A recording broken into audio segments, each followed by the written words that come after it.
My name is Camilla Jolie. I am 28 years old.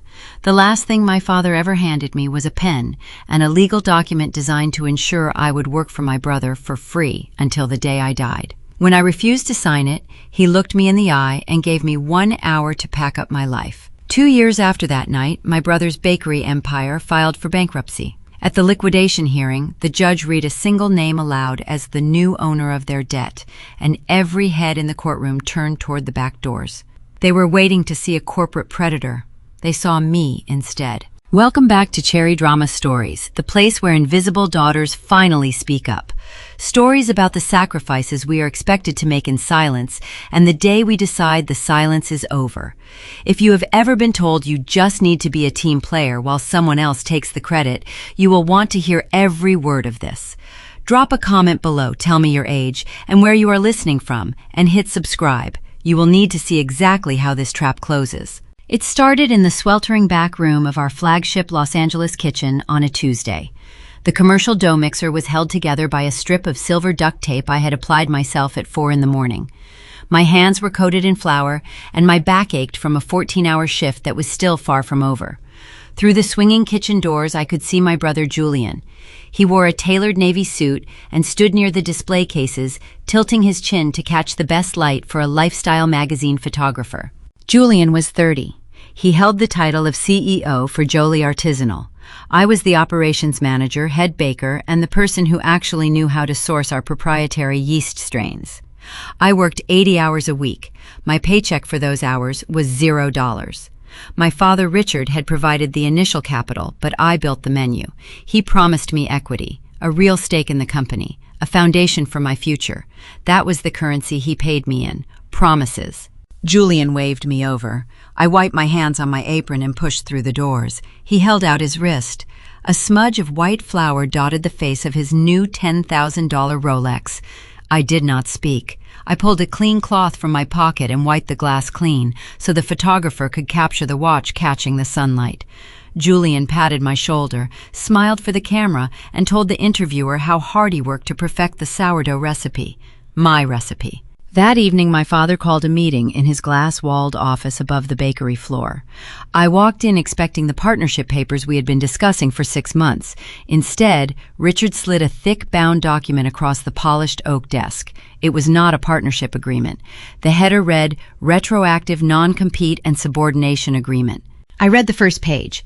It legally bound me to Julian's authority indefinitely. It stripped me of any claim to the recipes I developed. It cemented my status as a permanent subordinate with a fixed, unlivable salary that would only start the following year. I looked up at my father. He sat back in his leather chair, swirling a glass of scotch. Julian leaned against the window, scrolling on his phone. I asked where my equity was. My father set his glass down. The ice clinked against the crystal. He looked at me with the flat, evaluating stare of a man examining a piece of broken machinery. He said, Julian is the face of this brand. He is the owner. You are just staff. We need to formalize the hierarchy before the new investors come on board. Sign the paper, Camilla. I set the pen down on the desk. The metal tapped against the wood. I told him no. The room went still. Julian stopped scrolling. My father did not yell. Yelling would imply a loss of control. Instead, his jaw tightened. His eyes went dark. He leaned forward and stated that the apartment I lived in was leased under the company name. The car I drove was co-signed by him. He said I had 1 hour to sign the paper or I would find out exactly what it meant to be just staff. I did not blink. I sat across from my father and watched the second hand on his desk clock sweep past the 12. The silence in the office felt thick, smelling faintly of the expensive scotch in his glass and the burnt sugar wafting up through the floorboards from the kitchen below. He had drawn his line. You have 1 hour, Richard repeated. His voice did not waver. It held the flat, administrative tone of a man canceling a magazine subscription. The apartment lease is under the Jolie Artisanal corporate umbrella. The keys to the Civic are in your name, but I co-signed the loan. If you do not sign that non-compete, you are trespassing on my property. He was telling the truth. 2 years ago, when I asked for a living wage instead of just verbal promises of equity, Richard offered me the loft above the secondary bakery location. He framed it as a gift, a father taking care of his daughter.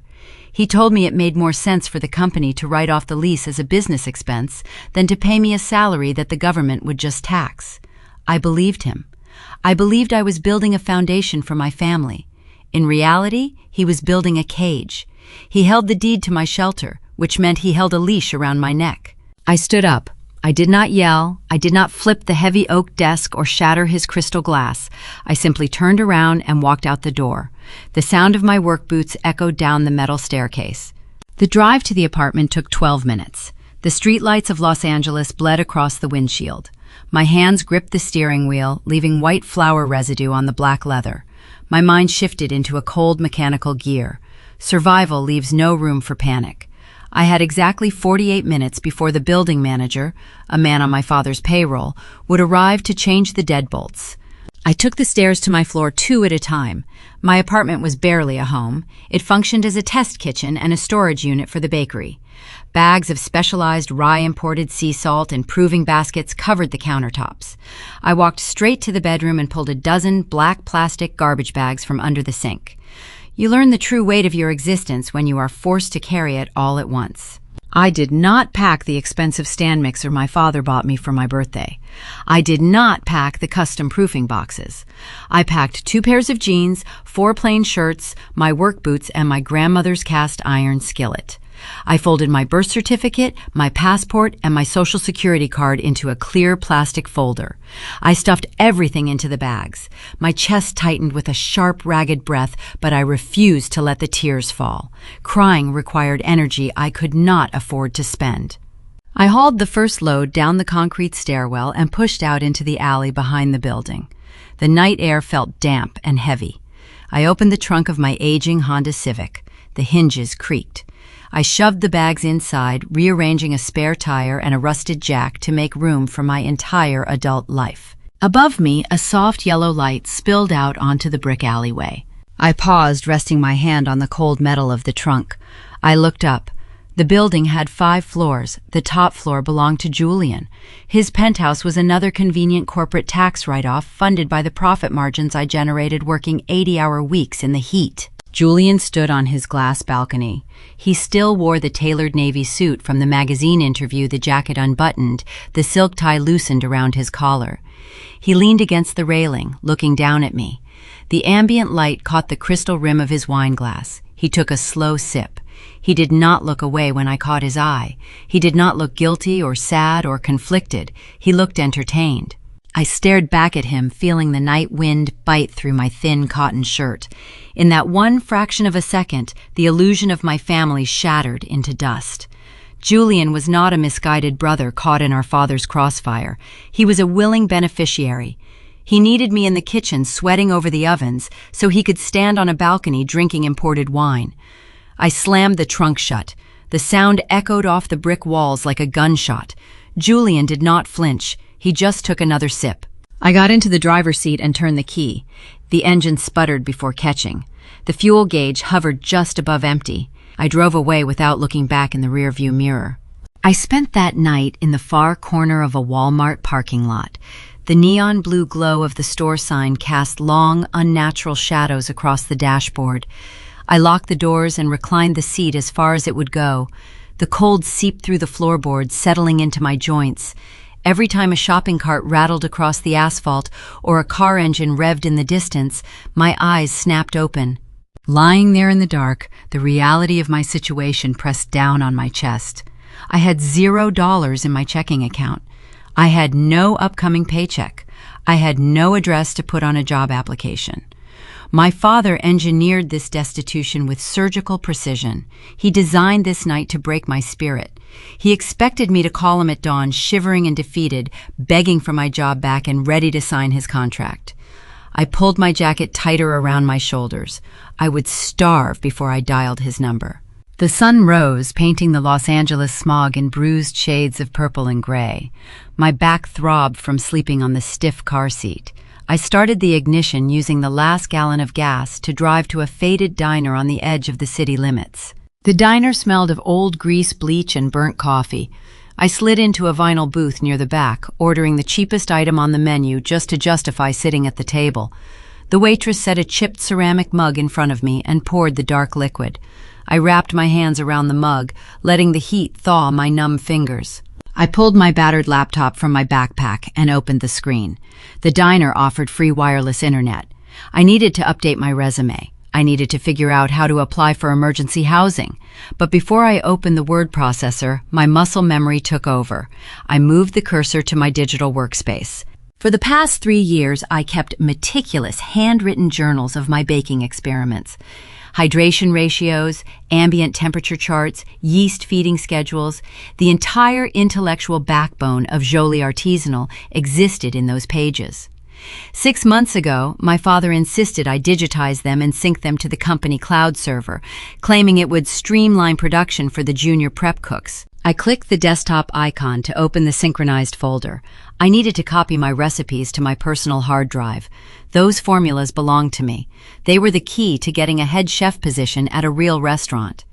The loading icon spun on the screen. The diner felt suddenly very quiet. A stark gray box snapped onto the center of my screen. The text glared back at me. Access denied. Administrator privileges revoked. I felt the blood drain from my face. I clicked the icon again. I typed in my master password. The system rejected it. I tried the backdoor access I set up for emergencies. Rejected. I sat back against the vinyl booth. The coffee turned sour in my stomach. The puzzle pieces clicked together with terrifying clarity. Richard did not just lock me out of my apartment. He locked me out of my own mind. He knew my recipes were the only thing giving the bakery its reputation. He demanded the non-compete agreement to secure his legal right to my creations. When I refused to sign, he triggered a digital eviction long before he told me to pack my bags. They did not just steal my labor. They stole my intellectual property. They took the exact blueprints of my genius, intending to scale the business and sell my life's work while I slept in a freezing car. I stared at the locked screen, feeling the grief burn away, leaving behind a cold, sharp focus. My father thought he took everything from me. He forgot that a baker knows exactly how to build something out of dust. 2 weeks passed. The smell of artisan flour and cultured butter faded from my clothes, replaced by the scent of old frying oil and scorched bacon grease. I secured a position at Golden Crust, a struggling independent diner situated near the edge of the industrial district. The owner, an elderly man named Elias, could barely afford to keep the lights on. He hired me as a morning line cook at minimum wage. I traded my custom chef coat for a stained polyester apron. Instead of crafting delicate laminated pastries, I flipped eggs and scraped charred hash browns off a warped flat-top grill. I rented a windowless room above a laundromat with my first meager paycheck. Survival felt like breathing through a straw. During my Tuesday afternoon break, I sat on an overturned milk crate in the back alley. The air tasted like car exhaust. I pulled out my phone and opened a popular Los Angeles culinary blog to check the local industry news. The top headline stopped my breath in my throat. The article featured a high-definition photograph of Julian. He stood in the gleaming kitchen of Jolie Artisanal, wearing a pristine white chef jacket. He held a loaf of bread up to the camera like a trophy. The headline read, "Los Angeles Culinary Prince Unveils His Masterpiece." I stared at the screen. The bread in his hands was my signature sourdough hybrid. It was a complex recipe I spent 8 months perfecting, utilizing a wild yeast starter combined with fermented honey and a specific prolonged cold fermentation process. Julian did not even know how to feed a wild yeast starter. The journalist wrote a glowing review praising Julian for his innovative technique and brilliant rustic presentation. The article detailed how Julian supposedly spent countless sleepless nights experimenting with hydration levels to achieve the perfect crust. My vision blurred at the edges. I zoomed in on the photograph of the bread. There was a very distinct, irregular scoring pattern across the crown of the loaf, an asymmetrical, jagged slash that cut too deep on the left side. It was not a calculated design choice. 3 months ago, while scoring a batch of dough, a junior prep cook bumped my elbow. The blade slipped, creating that exact jagged cut. When the bread came out of the oven, Julian saw the scarred loaf, pointed at it, and declared it looked artisanal. He stole my recipe. Then he stole my exact mistake and branded it as his personal genius. The psychological toll of watching my own brother harvest the praise, the respect, and the financial rewards for my grueling labor felt like swallowing glass. He was selling my mind. I did not leave a furious comment on the blog. I closed the browser, stood up from the milk crate, and walked back into the diner kitchen. Anger without a strategy is just noise. I needed a weapon. Elias allowed me to leave 30 minutes early the next day. I took 2 different buses to a crumbling strip mall on the outskirts of the city. The office sat above a neon-lit dry cleaning business. The frosted glass door bore the name Harrison Tate Employment and Labor Law. Harrison Tate did not wear a suit. He wore a rumpled dress shirt with the sleeves rolled up to his elbows. His office was a claustrophobic maze of stacked manila folders and empty cardboard coffee cups. He looked like a man who spent his entire career fighting losing battles against corporate titans. That made him exactly the kind of person I needed. I sat in the plastic chair across from his cluttered desk and told him everything. I explained the 80-hour work weeks, the unpaid wages, the empty promises of equity, and the abrupt midnight eviction. Then I showed him the article on my phone, pointing to the jagged scoring mark on the loaf of bread. Harrison leaned back in his chair and rubbed the bridge of his nose. He had sharp, assessing eyes that missed nothing. He set the phone down on a stack of legal pads. He told me the reality of the situation. He said ideas are cheap, and proving intellectual property theft without a signed contract is a nightmare. He explained that Richard and Julian had infinite capital to drag a lawsuit out for years until I went bankrupt. My father would simply claim I was a disgruntled former employee trying to extort the family business. Harrison leaned forward, resting his forearms on the desk. He said testimony means nothing in this room. If you want to reclaim your work, you need digital proof of ownership. You need the metadata. Timestamps, creation dates, original keystroke logs showing you generated those files months before Julian ever presented them to the public. Without the raw data, you have no case. I walked out of his office with a singular objective. My father believed he locked me out of the Jolie artisanal cloud server when he revoked my administrator privileges. He underestimated my memory. A year prior, the company network experienced a catastrophic crash during the busy holiday season. The expensive information technology consultants Richard hired were unavailable. To keep the inventory systems running, I coded a temporary backdoor portal into the primary server. When the consultants finally fixed the main network, they forgot to close the access point I created. I never told Richard about it because Richard never bothered to ask how I kept the business running while he was asleep.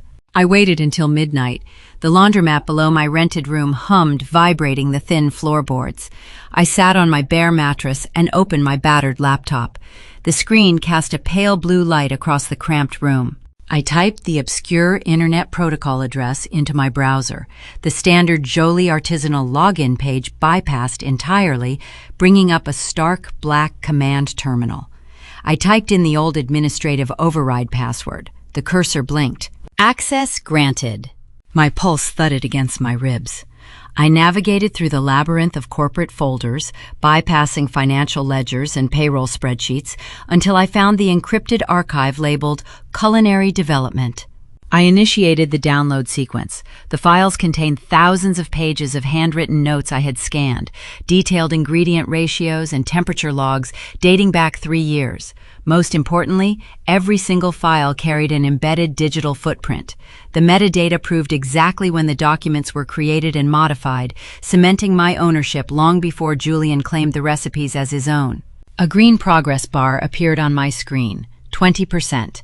The files were heavy, filled with high-resolution images of my early baking trials. 40%. The floorboards beneath me vibrated as a washing machine hit the spin cycle downstairs. I kept my eyes locked on the screen. 60%. If my father discovered the breach, he would not just fire me again. He would have his lawyers press federal charges for corporate espionage. He would ensure I spent years in a courtroom defending my freedom. 80%. I held my breath, just a few more megabytes of data. 95%. Suddenly, the progress bar froze. A red warning banner flashed across the top of the command terminal. The bold text illuminated my dark room like a siren. System override initiated. Primary administrator online. My stomach dropped. Richard was awake. He was in the system. Another line of text appeared on the screen, scrolling out letter by letter, as if he were typing it directly to me in real time. Unauthorized access detected. Tracing connection. He was running a trace. He was actively hunting the signal to find my physical location. If the trace completed, he would know exactly where I was sleeping. He would know I was preparing to fight back. The download progress bar sat at 99%. The final packet of metadata hovered in the digital ether. The trace routing numbers flashed on the screen, locking onto my city, my neighborhood, narrowing down to my specific block. I did not wait for the download to finish. I reached out and yanked the power cord from the wall. I slammed the laptop shut, severing the connection instantly. The room plunged into total darkness save for the ambient streetlight filtering through the cracked window blinds. The hum of the computer fan died away, leaving only the sound of my ragged breathing. I sat in the quiet dark, staring at the closed metal casing of my laptop. I secured enough raw data to prove the recipes belonged to me. The timestamps were in my possession. Harrison Tate had his ammunition. But as my heart rate slowly returned to normal, a cold realization washed over me. I pulled the plug, but I was seconds too late to erase my tracks. I left a digital footprint on the server. Richard knew someone had infiltrated the most secure sector of his business. He would look at the compromised files. He would see that the only documents targeted were my recipe archives. My father was a ruthless man who protected his assets at all costs. He now knew I was still a threat, and worse, he knew I was preparing to strike. The digital trace might not have pinpointed my exact room, but it gave him the neighborhood. It gave him a radius. He would not wait for a lawsuit. He would find out where I worked, and he would come for my livelihood. The digital trace from my midnight server breach did not pinpoint my exact apartment, but it provided my father with a zip code. A man with Richard's resources did not need a specific street address to find a runaway daughter. He only needed a general radius and a phone call to his network of industry contacts. By Tuesday morning, he knew exactly where I tied my apron. He knew I worked at Golden Crust. I walked through the back door of the diner at 5 in the morning, ready to prep the breakfast station. The kitchen was usually humming with the sound of the exhaust fans and the smell of brewing coffee. Instead, it was silent. Elias stood near the loading dock, holding a clipboard against his chest. His shoulders slumped. In the harsh fluorescent light, he looked 10 years older than his actual age. I asked him where the delivery truck was. Elias rubbed his forehead, leaving a streak of grease across his wrinkled skin. He told me Pacific Grain Partners canceled the account. They called at midnight and left a voicemail stating they could no longer service our route. Elias called our secondary supplier right after. They gave him the exact same response. No explanation, no alternative options, just a sudden, unified severing of our supply chain. Without flour, a diner cannot serve pancakes, waffles, or fresh bread.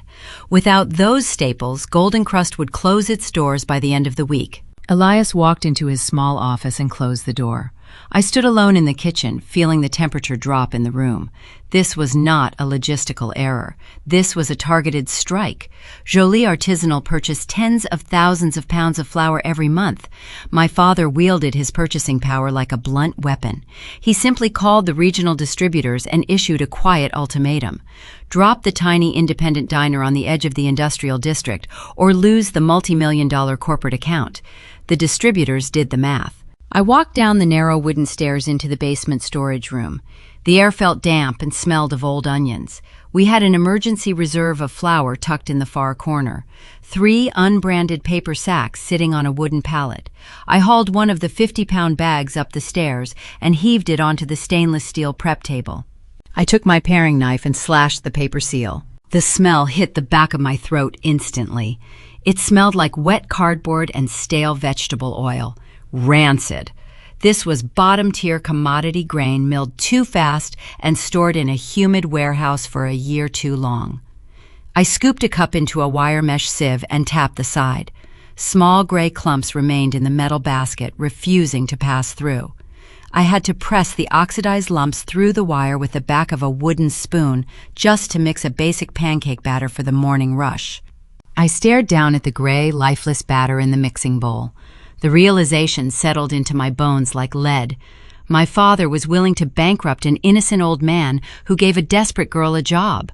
Richard viewed Elias as acceptable collateral damage. He would gladly destroy this struggling cafe, put the waitstaff out on the street, and ruin a local fixture, all to ensure I starved. He wanted to squeeze the oxygen out of my life until I crawled back to his glass office and begged for my unpaid position. I untied my polyester apron and tossed it onto the prep table. Panic is a luxury for people who have someone to catch them when they fall. I had no one. I only had my knowledge of the California agricultural map. I walked into the office and told Elias to give me the keys to his battered delivery van. I promised him I would return by mid-afternoon with enough premium flour to keep the diner running for a month. He looked at me with tired, skeptical eyes, but he handed over the keys. I drove east, leaving the Los Angeles smog behind. The concrete sprawl eventually gave way to the sun-baked expanse of the Central Valley. The heat radiated in visible waves off the asphalt. For 3 hours, I navigated narrow county roads, cutting through endless rows of almond orchards and golden wheat fields. I knew the corporate distributors owned the city routes, but they did not own the earth. I pulled the van onto a gravel driveway marked by a weathered wooden sign.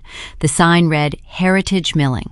There were no sleek loading docks or corporate logos, just a pair of large corrugated steel silos and a dusty barn housing a stone grinding operation. I found the owner inside, standing over a vibrating sifting table. His name was Harlan. He wore faded denim overalls coated in a fine layer of white dust. He was an independent third-generation miller who refused to scale his business for the corporate bakeries. Men like my father despised men like Harlan because they could not be bought or intimidated. Harlan wiped his hands on a rag and looked at me over the rim of his safety glasses. He asked what a city diner wanted with his heritage grain. He assumed I was looking for a cheap handout. I did not offer him a desperate plea. I spoke his language. I reached into a burlap sack of his freshly milled Red 5 flour and rubbed it between my fingers. I commented on the high extraction rate and the perfect moisture content. I broke down the exact protein percentages I needed to achieve optimal gluten structure for high hydration doughs. I explained the enzymatic activity required for proper fermentation. Harlan stopped wiping his hands. He listened. The skepticism in his eyes slowly shifted into genuine respect. He realized I was not a corporate suit trying to exploit his margins. I was a baker who understood the science of the craft. We walked to his small wooden desk near the barn doors. I laid out the purchasing volume Golden Crust required. Because we were cutting out the middleman and bypassing the massive regional distributors, Harlan offered me a direct farm-to-table rate. The price per pound was significantly lower than what Elias had been paying the corporate suppliers, and the quality of the product was infinitely superior. I loaded 20 sacks of premium heritage flour into the back of the delivery van myself. Harlan helped me tie down the last pallet. We shook hands. I drove back to Los Angeles with the setting sun casting long shadows across the highway. When I backed the van up to the diner loading dock, Elias was waiting. He inspected the sacks of flour, running his hands over the woven burlap. I handed him the signed invoice showing the new reduced overhead costs. Elias looked from the paper to me, his eyes wide with disbelief. I did not just save his supply chain, I increased his profit margins. Elias folded the invoice and put it in his shirt pocket. He stood up straight, finding a new sense of energy. He told me I was no longer a line cook. He fired his absent manager the week prior, and the position was mine. General manager of Golden Crust, effective immediately, with the salary to match. For the first time in my life, my labor translated directly into tangible, equitable reward. I sat at the small desk in the back office, finalizing the delivery schedule with Harlan. I signed the bottom of the vendor contract, feeling the weight of the ink on the page. A real contract, a real salary, a real position. Right as I capped my pen, my cell phone vibrated on the desk. The caller identification displayed a name I had not seen since the night I was thrown out. Vanessa, Julian's wife. I stared at the glowing screen. Vanessa never called me. She existed in a world of curated social media posts and luxury spa appointments. She viewed me as the hired help, the invisible hands that funded her designer lifestyle. I picked up the phone and answered. Vanessa did not offer a greeting. She was breathing erratically, her voice pitched high and tight with sheer, unadulterated panic. The background noise sounded like a commercial kitchen descending into total chaos. Pots clattering, someone yelling about a grease fire, the frantic hum of a failing exhaust hood. Camilla Vanessa gasped the words, tumbling out in a desperate rush. "Please, you have to come to the convention center right now. You have to save us." Vanessa did not know how to handle failure. She grew up in a gated enclave in Calabasas, shielding herself from consequence and manual labor her entire life. She married my brother because he looked the part of a successful culinary entrepreneur. She thrived on the curated aesthetic of being a CEO wife, attending charity galas and booking luxury spa appointments. She never understood that a commercial bakery ran on grueling labor, blistered hands, and ruthless precision. Now her filtered reality was shattering. Through the phone speaker, I heard the undeniable sounds of a kitchen spiraling into total disaster. Stainless steel bowls crashed against tile floors, someone shouted about a malfunctioning convection oven, the frantic hum of a failing exhaust hood buzzed in the background. Before Vanessa could formulate another sentence, the phone fumbled. Julian snatched the device from her hands. His voice lacked its usual arrogant polish. He sounded breathless, frantic, and drenched in a cold sweat. He told me Jolie Artisanal had secured a 6-figure catering contract for a Silicon Valley tech giant.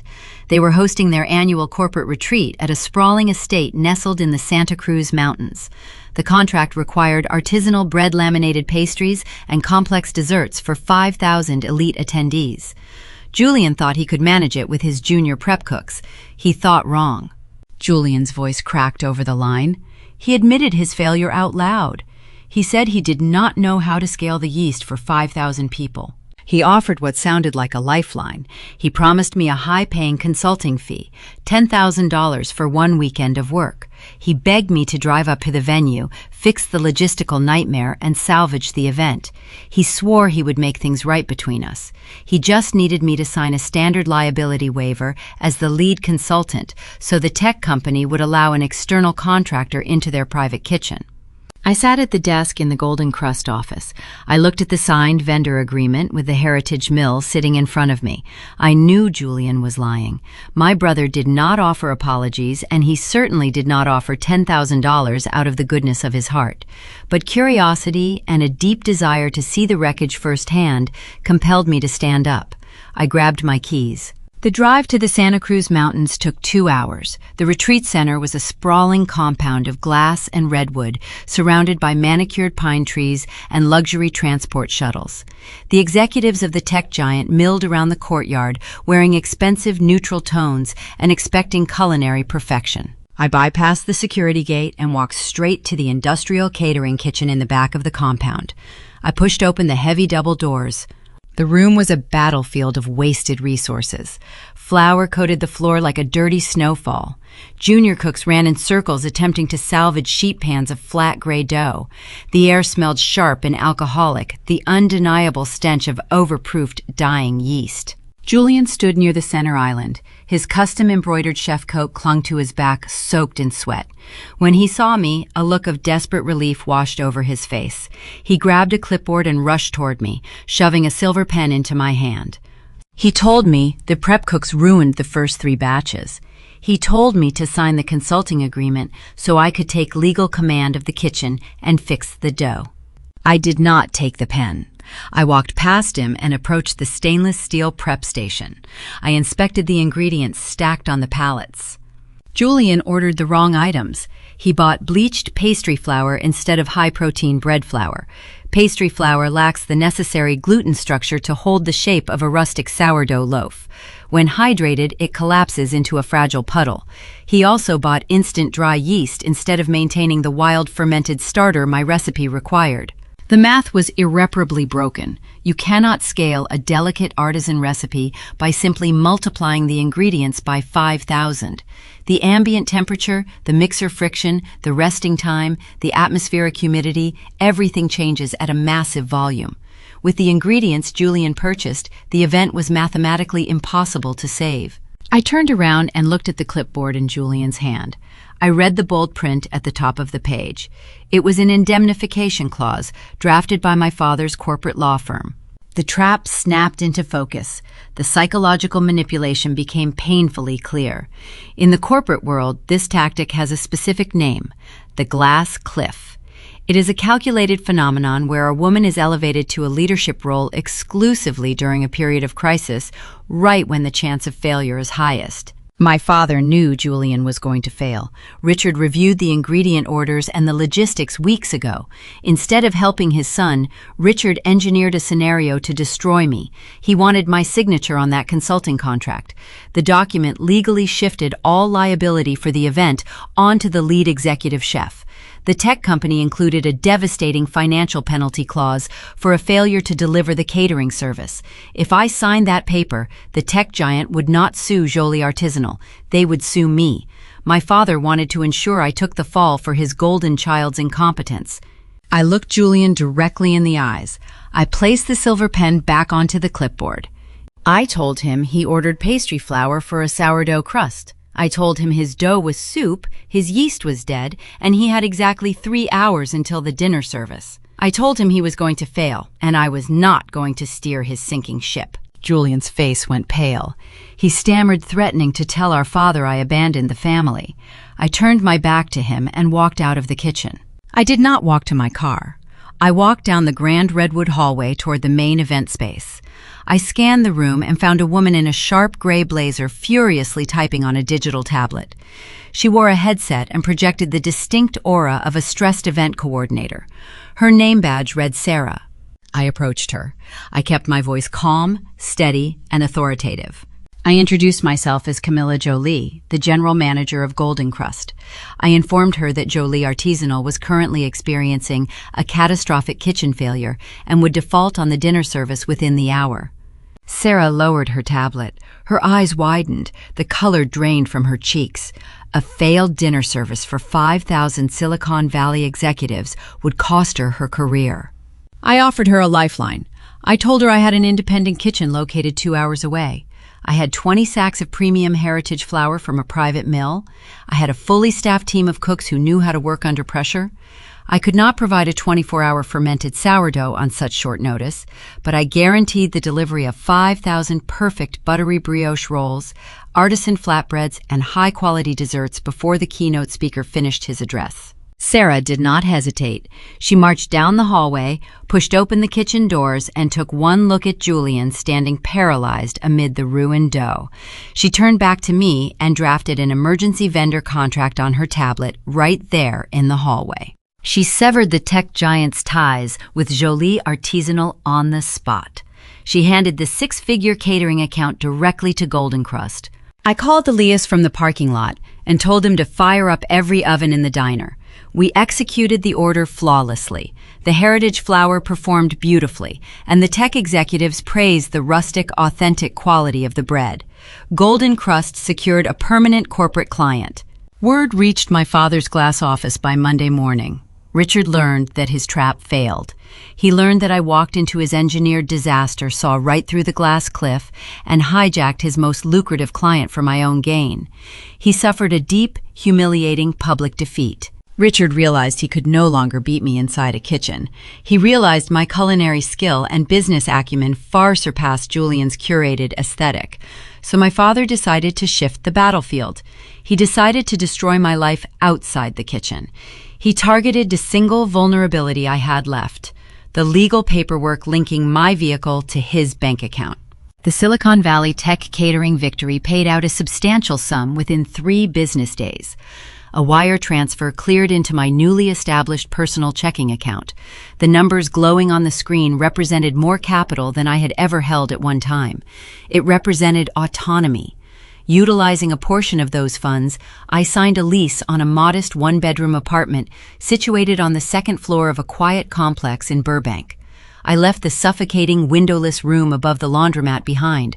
I bought a real mattress and enjoyed the luxury of fresh linen. I stocked my own refrigerator with fresh produce. I brewed my own coffee. I breathed clean air. Autonomy is a severe threat to a man who demands total obedience. Richard suffered a staggering public defeat at the corporate retreat in the Santa Cruz Mountains. He lost a premier client. He realized my culinary execution far surpassed his golden child's capabilities. That realization curdled into a cold, calculated rage. Since he could not bankrupt Golden Crust and ruin my mentor, he pivoted his strategy. He aimed directly for personal financial warfare.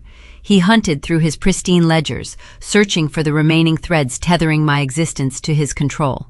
He found the Honda Civic. 5 years ago, I was 23. I needed reliable transportation to haul heavy sacks of specialty grain for his bakeries. I visited a local dealership proud to finance my own automobile. Richard insisted on accompanying me. I remember the harsh fluorescent lights of the finance manager's cramped office. Richard sat in the leather guest chair, projecting the curated image of a benevolent patriarch, and offered to co-sign the loan. He claimed my credit history was too thin to secure a favorable interest rate. He told me it was a fatherly favor, designed to help me build a foundation. In truth, it was a leash. He bound his name to my asset, ensuring he retained a grip on my mobility. Wednesday morning arrived. The air outside my Burbank apartment felt crisp, carrying the faint scent of eucalyptus and damp asphalt. I stood in my small kitchen at 4 o'clock, brewing dark roast coffee before my shift at the diner. Then I heard it, a distinct scraping sound echoing from the quiet street below, the heavy metallic clink of toe chains dragging across the pavement. I set my ceramic mug on the counter. I walked to the window and pushed the blinds aside. A heavy-duty flatbed tow truck idled directly behind my sedan. Amber caution lights spun in slow, rhythmic circles, painting my living room walls in sudden, disorienting flashes of yellow. The spinning lights illuminated the surrounding apartment windows, threatening to wake my new neighbors. A man in a reflective vest knelt near the rear tires of my vehicle, threading fixed steel hooks around the rear axle. A black and white police cruiser sat parked a few yards away. The headlights cut a bright path through the pre-dawn fog. A uniformed officer leaned against his doorframe, watching the recovery agent work. The sheer vulnerability of having your legal and financial ties weaponized by an abusive parent struck me like a physical blow to the sternum. Richard did not merely cancel the monthly autopay attached to his bank account. He intentionally let the loan default, knowing the lender would issue a swift repossession order. Furthermore, he escalated the strike. He called the local precinct and reported the vehicle as embezzled.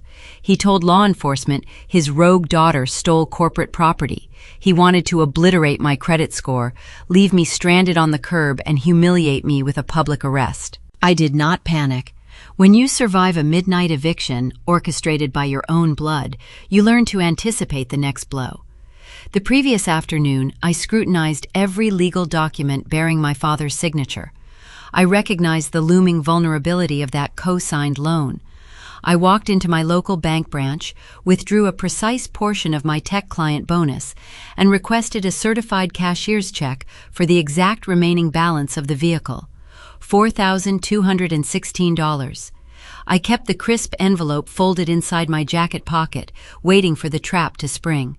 I walked down the outdoor staircase, my work boots echoing against the metal grates. The morning chill bit at my cheeks. The repo man looked up, wiping dark grease from his thick gloves. The police officer stood up straight, resting his hand near his utility belt, assuming a cautious posture. "Are you Camilla Jolie?" the officer asked. His tone carried the practiced detachment of law enforcement dealing with messy, early morning civil disputes. "I am," I replied, keeping my voice steady and low. "Your father reported this automobile stolen," he stated. "He claims he is the primary lien holder and you took the property without authorization. We are here to ensure the recovery agency can secure the asset without incident." I looked at the tow truck driver. He grasped a winch control remote in his hand, ready to pull my only means of transportation onto the slanted flatbed. "The sedan is not stolen," I told the officer. "My name is listed first on the state registration. My father is merely a co-signer on the loan. This is a civil financial dispute, not a criminal matter." The officer frowned, asking for my identification and the registration paperwork. I handed him my driver's license. I reached into the glove compartment, retrieved the registration card, and handed that over as well. He illuminated the documents with a tactical flashlight. The printed text corroborated my statement. Even so, the recovery agent interjected, shifting his weight from one foot to the other. "The account is severely delinquent. The bank issued a binding order. I have to take the car, miss." I reached into my jacket pocket. I pulled out the white envelope from the bank. I withdrew the certified draft and held it out into the beam of the flashlight. "This is a certified bank draft for the entire payoff amount," I told the agent, "payable directly to the auto finance company.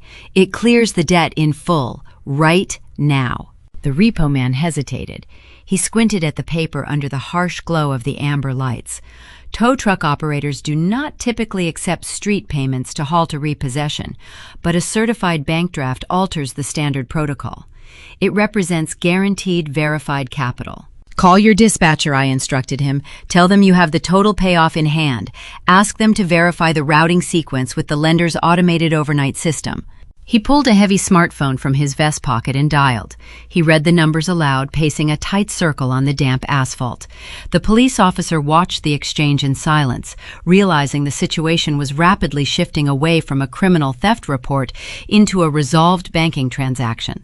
After 3 long minutes, the dispatcher confirmed the draft. The financial institution accepted the payoff. The delinquency was permanently cured. The recovery agent sighed, slipping his phone back into his vest. He walked to the rear of my Honda, knelt on the wet ground, and unhooked the steel chains. The heavy metal links hit the pavement with a dull, satisfying thud. "Account closed," he announced, handing me a digital receipt printed from a device on his belt. "The car belongs to you." The officer handed my license back, nodding once before returning to his cruiser. The tow truck rumbled away, taking the amber lights and the immediate threat of ruin down the street. I stood alone in the quiet dawn, clutching the physical receipt. By paying off the loan in full, the bank would automatically release the lien. The State Department of Motor Vehicles would soon issue a new clean title bearing only one name: mine. I successfully forced Richard off the legal paperwork. I severed the very last financial tether binding my life to his pristine ledger. My autonomy was now a tangible, undeniable fact. Later that morning, the finance company notified my father that the account was closed and his name was formally removed from the asset. Richard realized his trap failed. His attempt to ruin my credit and orchestrate my arrest evaporated in the crisp morning air. His money could no longer reach me. His influence could no longer control my movements. A narcissist stripped of their financial leverage experiences a profound, blistering rage. Richard paced his glass-walled office, seething over his inability to break my spirit. If he could not destroy my livelihood and he could not cripple my finances, he would target the abstract. He would go after my reputation. My father unleashed the most theatrical, image-obsessed weapon in his arsenal. He deployed his daughter-in-law. Julian's wife, Vanessa, lived for public validation. She wielded social influence like a scalpel, shaping narratives to fit her curated reality. Richard gave her a single directive: destroy Camilla's social standing, erase her credibility, paint her as a villainous pariah. Vanessa picked up her smartphone, adjusted a bright ring light, and prepared to broadcast a fiction designed to turn the entire city against me. My phone buzzed against the stainless steel prep counter on a Thursday afternoon. The notification icon displayed a link forwarded by one of the junior waitresses at Golden Crust. The accompanying text message simply read that I needed to see this immediately. I wiped the flour from my hands with a damp towel and unlocked the screen. The link directed me to a popular social media platform. The video loaded, filling my screen with the pristine, high-definition interior of Vanessa and Julian's Calabasas kitchen. The lighting was perfectly calibrated, casting a soft, sympathetic glow across the imported marble island. Vanessa sat on a plush velvet stool wearing an oversized pale cashmere cardigan wrapped tightly around her narrow shoulders. She looked directly into the camera lens with wide, sorrowful eyes. She did not wear her usual heavy makeup, opting instead for a bare, vulnerable aesthetic designed specifically to manufacture empathy. She took a trembling breath and began to speak. Her voice wavered, carrying a manufactured fragility that made my stomach turn. She told her thousands of local followers that her family was currently navigating a private tragedy. She claimed my father, Richard, recently suffered a severe stress-induced cardiac event, a health crisis that left him bedridden and frightened. It was a brilliant, calculated lie. Richard ran 5 miles every morning and possessed the blood pressure of a collegiate athlete, but truth holds no value in the currency of internet outrage. Vanessa looked down at her hands, twisting a diamond ring around her finger. She told the camera that during this terrifying family emergency, her sister-in-law turned her back on them. She spoke my name with a hollow, disappointed sigh. She claimed I demanded an exorbitant cash payout from the bakery, and when Richard could not liquidate the funds from his hospital bed, I abandoned them. She spun a narrative of bitter, unhinged jealousy, painting me as a toxic relative who could not handle my brother's rising culinary success. The performance reached its pinnacle at the 2-minute mark. Vanessa paused, her lower lip quivering. She reached just out of the camera frame and produced a lace-trimmed tissue. She lifted the white fabric to the corner of her eye and pressed it against her skin. I paused the video and zoomed in on the screen. The skin beneath her lashes was perfectly dry. There was no tear. There was no redness. It was a theatrical dab, a calculated prop utilized to sell a fiction.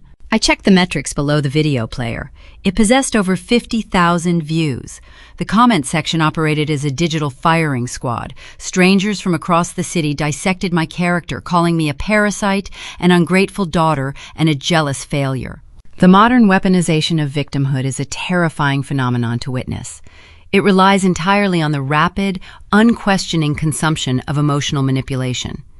Watching thousands of people believe a fabricated reality about your core identity feels like standing in a soundproof glass box while a crowd points and screams at you.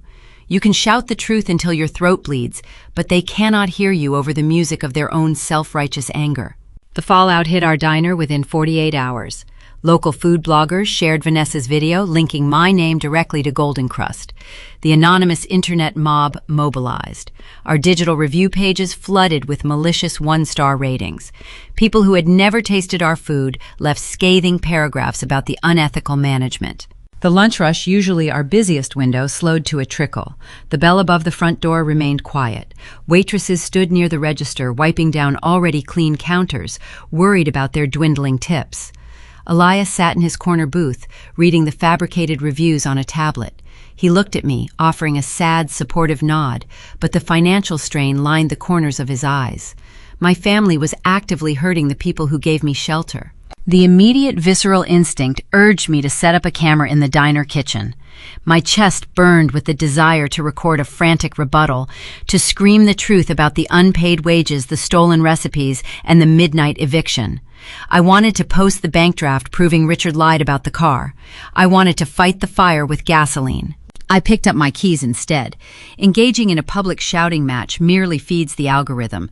It validates the original accusation by acknowledging it. True power does not scream. True power executes. I drove to the crumbling strip mall and walked up the stairs to the law office of Harrison Tate. Harrison sat behind his cluttered desk, eating a cold turkey sandwich while reviewing a stack of deposition transcripts. The neon sign from the dry cleaner below buzzed against his frosted window. I sat in the plastic guest chair and placed my phone on his desk, letting the viral video play. Harrison watched Vanessa dab her perfectly dry eye. He took a bite of his sandwich, chewed slowly, and rolled his eyes. He tapped the screen to pause the playback, tossing the phone back across the desk. I asked him if we had grounds to file a defamation lawsuit. Harrison swallowed his food and wiped his mouth with a paper napkin. He leaned forward, resting his elbows on the scattered manila folders. He stated that defamation requires a lengthy, expensive civil trial to prove measurable financial damages. He warned me that filing a lawsuit would give Richard exactly what he desired. It would generate headlines. It would allow Vanessa to play the victim on a grander stage, weeping in front of a judge about how her cruel sister-in-law was trying to silence her trauma. Harrison pointed a pen at me. He said defamation is loud, and loud is a messy game. If you want to break a corporate empire, you do not attack their public relations department. You attack their foundation. You take the ground they stand on. I opened my backpack and pulled out an encrypted flash drive. It contained the raw data I extracted during the midnight server hack. Thousands of pages of culinary formulas, temperature logs, and ingredient sourcing matrices. Every single file contained a pristine, unalterable metadata timestamp proving creation dates that preceded Julian's public launches by a full year. I slid the silver drive across the desk. It caught the buzzing neon light. I told Harrison I did not want an apology. I wanted the intellectual property. Harrison picked up the drive, turning it over in his fingers. A slow, sharp smile spread across his face. He plugged the device into his computer and opened the United States Patent and Trademark Office digital portal. We spent the next 4 hours cataloging the exact blueprints of Jolie Artisanal's success. We drafted formal federal trademark applications under Class 30, the legal category covering bread, pastries, and yeast preparations. We documented the signature sourdough hybrid. We registered the laminated brioche process. We claimed the cultured butter croissants. We attached the time-stamped metadata as empirical evidence of prior art and original ownership. Harrison processed the filing fees using the remaining capital from my tech catering bonus. We locked the applications into the federal queue. The brilliance of the trap lay in its total silence. Federal trademark applications require months to process and evaluate. The paperwork moves through bureaucratic channels in the dark. Richard and Julian would receive no immediate notification. They would continue to bake my bread, sell my pastries, and build their expansion plans on a foundation that no longer belonged to them. My father orchestrated a loud, theatrical smear campaign designed to distract me with public shame. I responded by quietly yanking the legal bedrock out from under his flagship stores. I walked out of Harrison's office, feeling the oppressive weight of the viral video evaporate. Let Vanessa cry for the cameras. Tears do not hold up in federal court. I returned to the diner to manage the evening shift. The dining room remained sparse, the lingering effect of the internet mob keeping the locals at bay. I stood near the register, reviewing inventory sheets, calculating how long Golden Krust could endure the dip in foot traffic. A motorcycle courier parked in front of the diner. He pushed through the glass doors, the bell ringing sharply in the quiet room. He wore a dark leather jacket and carried a thick cream-colored envelope. He approached the counter, asked for my signature on a digital pad, and handed the heavy parcel across the laminate surface. I recognized the stationery instantly. It utilized the custom-embossed cardstock my father purchased for corporate events. The back of the envelope bore a thick seal of pressed burgundy wax, stamped with a cursive letter J. I broke the wax seal with my thumbnail and pulled out the contents. It was an invitation printed in flowing gold calligraphy. Julian and Vanessa were hosting a lavish vow renewal ceremony at an exclusive, sprawling vineyard in the Napa Valley. The date was set for the following month. I stared at the heavy cardstock. Julian and Vanessa had only been married for 3 years. A vow renewal was not a romantic gesture. It was a strategic, performative networking event designed to project massive financial success to their investors. They were using the profits from my stolen recipes to rent a Northern California estate and pour expensive champagne for venture capitalists. A small handwritten note fell out from the folds of the invitation. The cursive matched Vanessa's careful looping script. The note stated that despite my cruel behavior and the pain I caused their family, they were choosing grace. They were taking the high road. They invited me to attend the ceremony so the family could project a united front for the sake of our elderly grandmother, who would be in attendance. I placed the note on the counter. The maneuver was incredibly transparent. If I refused to attend the vineyard ceremony, Vanessa would post another tearful video claiming I abandoned my fragile grandmother on a special family occasion, further cementing my status as the bitter villain. If I attended, I would be forced to stand quietly in the background while Julian paraded his stolen success in front of wealthy investors. They designed a social snare expecting me to walk blindly into their curated arena. They believed they held all the leverage. They did not know a federal timer was ticking beneath the floorboards of their empire. I picked up a pen and marked the response card. I checked the box confirming my attendance. I would go to the vineyard. I would watch them celebrate a victory they did not earn, and I would wait for the trap to spring. I navigated the winding roads of Highway 29, watching the sprawling estates of the Napa Valley emerge through the morning fog. The autumn air carried the sharp scent of crushed grapes and damp earth. Julian and Vanessa chose a historic vineyard for their vow renewal, an estate famous for hosting celebrity weddings and elite corporate retreats. Renting the grounds for a single afternoon required a 6-figure deposit. They were funding this theatrical display of wealth using the dwindling profit margins of Jolie Artisanal, burning through capital to maintain an illusion of invincibility. I parked my sedan in the gravel lot far away from the line of valet-parked luxury vehicles. I did not drive 300 miles to celebrate my brother. I attended for one reason: my grandmother Evelyn. Evelyn Jolie was 85 years old. Long before Richard possessed a glass corner office, Evelyn operated a tiny brick storefront in the San Fernando Valley. She spent 30 years waking up at dawn to bake simple, honest loaves of bread. Her knuckles were permanently swollen from decades of kneading dough by hand. When Richard took over the family business, he inherited her hard-earned reputation, stripped the soul out of her recipes, and scaled the operation into a sterile corporate machine. Evelyn lived in an assisted care facility now, her memory sharp, but her mobility failing. She relied on a silver aluminum walker to navigate the world. I walked toward the grand entrance, found her sitting on a shaded bench, and offered her my arm. We navigated the manicured lawns together, walking past towering arrangements of imported white roses and a string quartet playing classical renditions of modern pop songs. Vanessa spared no expense on the aesthetic. We reached the reception pavilion. A massive white canvas tent stood erected over a polished wooden dance floor. Crystal chandeliers hung from the steel support beams. A hostess, holding a digital tablet, asked for my name.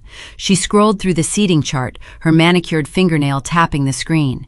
She directed Evelyn to Table 1, the epicenter of the room, reserved for the immediate family and high-profile investors. She directed me to Table 42. I escorted my grandmother to her seat. Julian stood near the head table holding a flute of champagne. He wore a custom-tailored tuxedo. He caught my eye, offering a brief, tight smile before turning his back to me. I walked toward the rear of the pavilion to find my designated seat. Table 42 did not exist within the primary dining area. I walked past the velvet-draped chairs of the inner circle. I walked past the silver chafing dishes of the buffet line. I kept walking until I reached the outer perimeter of the canvas tent directly adjacent to the service entrance. My table sat hidden behind a temporary black curtain. I shared the space with the audio-visual technicians and the catering staff. There were no floral centerpieces here. There were no gold-rimmed plates. I looked down at my seat. Every guest in the main pavilion relaxed on plush velvet chairs with heavy wooden frames. My place setting featured a cheap white plastic folding chair. The metal hinges were rusted. The plastic seat was stained. I sat down, feeling the flimsy legs wobble and bow outward under my weight. The public calculated social degradation was not an oversight. It was an intentional surgical strike. Julian and Vanessa designed this seating arrangement to remind me of my exact place at the bottom of the family hierarchy. They wanted me to watch them celebrate from the shadows sitting on unstable plastic alongside the hired help. They intended to break my pride. The audio technician beside me adjusted a tangled mess of black cables, offering an apologetic shrug. He assumed I was a junior event coordinator.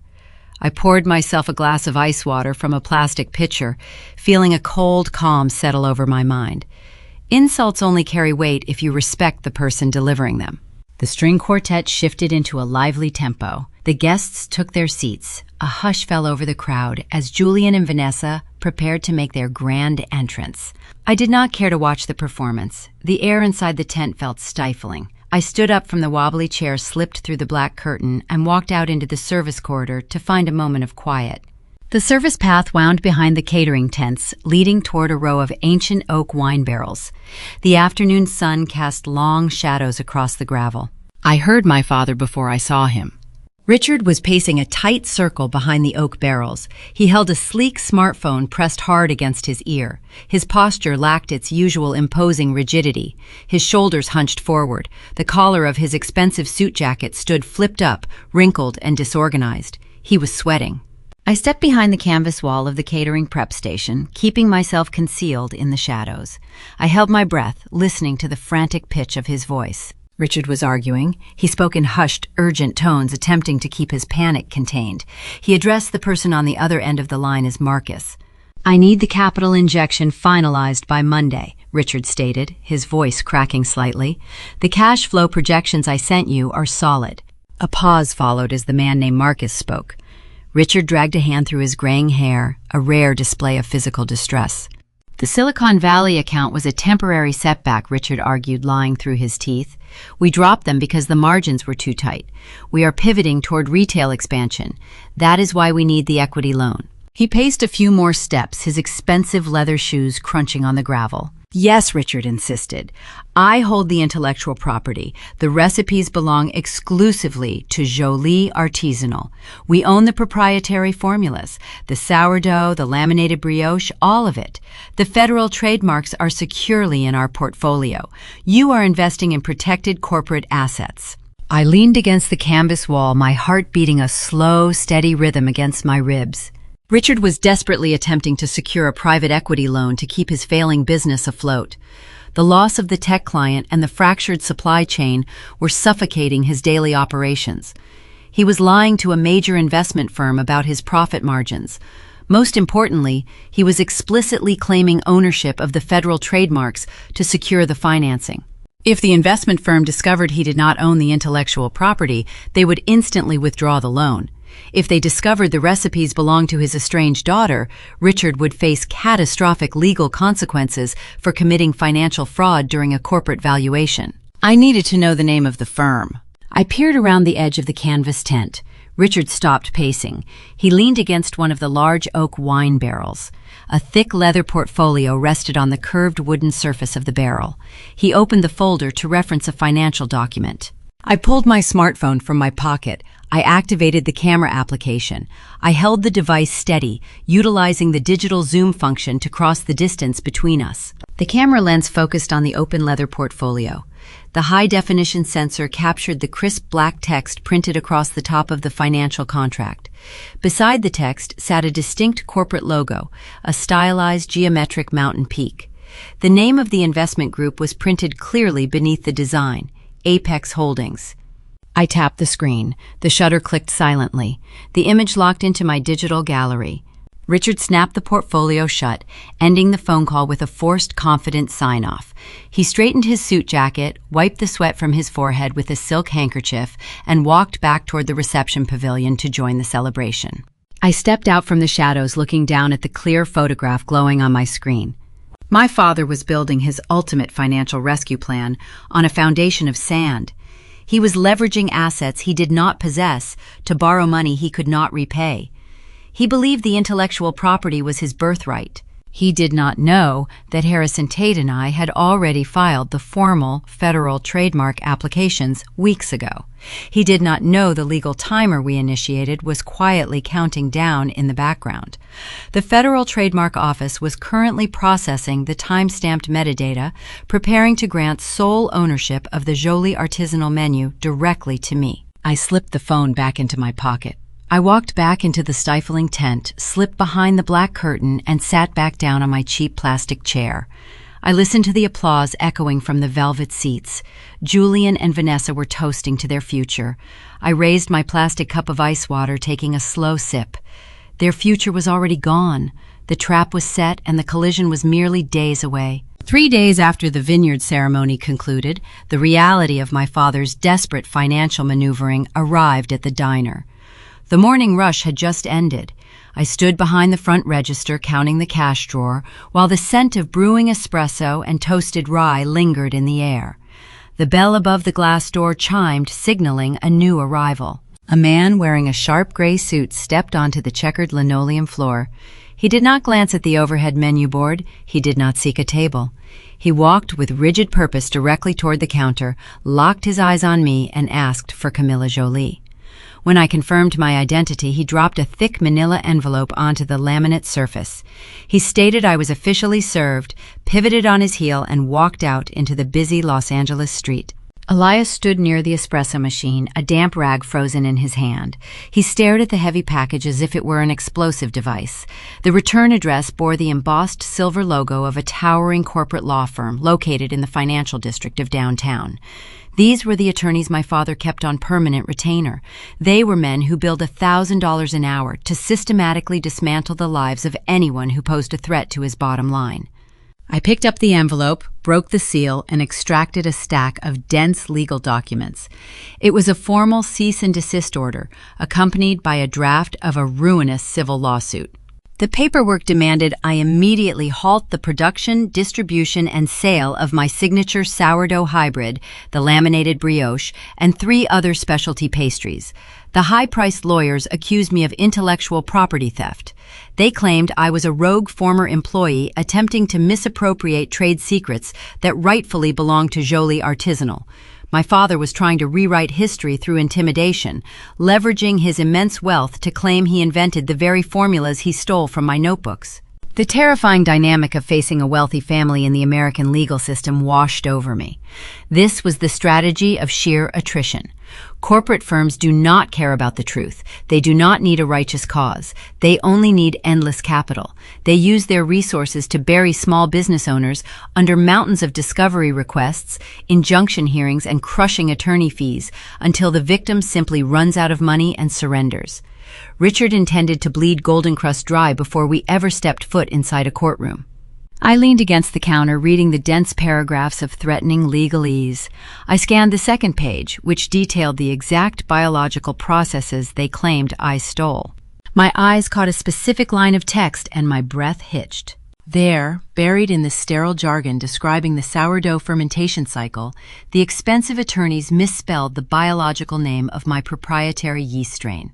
They typed a generic, commercially available culture instead of the highly specialized wild microorganism I cultivated from scratch over 8 grueling months. It was a glaring, undeniable error. A master baker claiming to invent a complex biological process would never misname his own living culture. The typo was not merely a clerical mistake by a junior paralegal.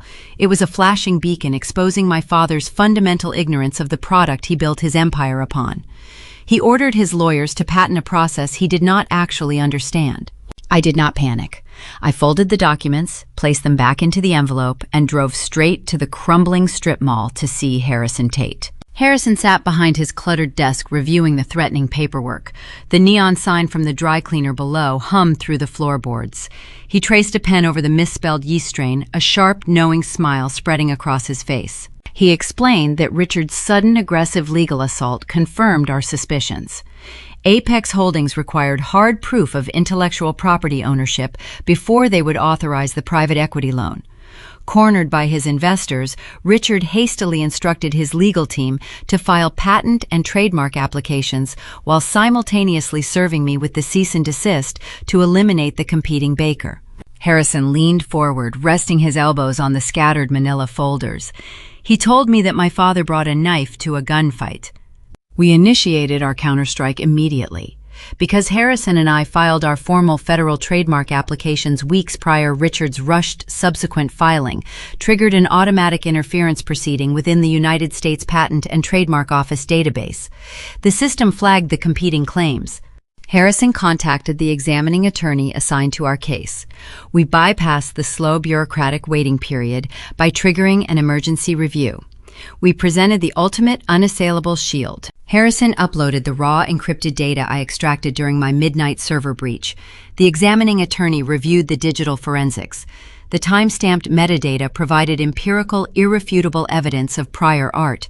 The logs proved I generated, modified, and finalized the recipes months before Julian ever launched them to the public, and long before Richard's expensive lawyers submitted their flawed paperwork.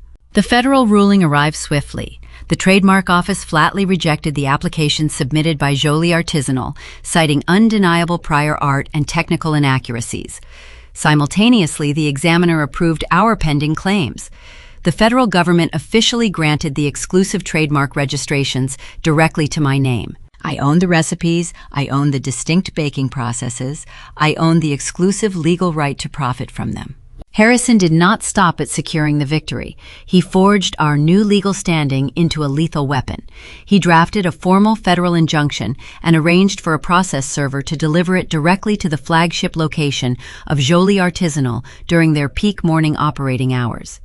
The injunction was devastating. It legally prohibited Julian's Bakeries from mixing, marketing, or selling the top 5 revenue-generating items on their menu. The very pastries and breads that defined their brand were now legally untouchable. If they baked a single loaf of my sourdough, they would face staggering federal penalties for intellectual property infringement. The impact on Julian's stores was instantaneous and catastrophic. Spies within the local culinary industry talk fast.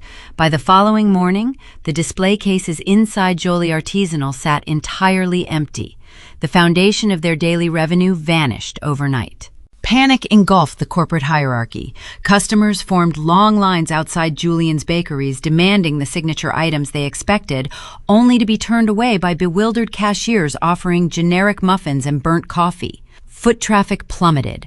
The daily profit margins cratered, creating a financial vacuum the company could not survive. My father stood in his glass-walled office watching his empire unravel. The private equity investors at Apex Holdings would soon demand an explanation for the empty shelves and the plummeting sales. Richard's legal threats evaporated into thin air. He could no longer rely on his expensive lawyers to crush me because I now held the superior legal authority. A cornered predator is a dangerous entity. Deprived of his financial leverage, stripped of his social manipulation, and defeated in the legal arena, Richard reached a boiling point of desperate, spiteful rage. He realized he could not stop me from owning the recipes on paper. Therefore, he decided to eradicate my physical ability to produce the bread. He shifted his focus away from courtrooms and corporate contracts. He set his sights on the stainless steel ovens, the ventilation hoods, and the structural integrity of the Golden Crust kitchen itself. If he could not outsmart me, he would shut my sanctuary down by force.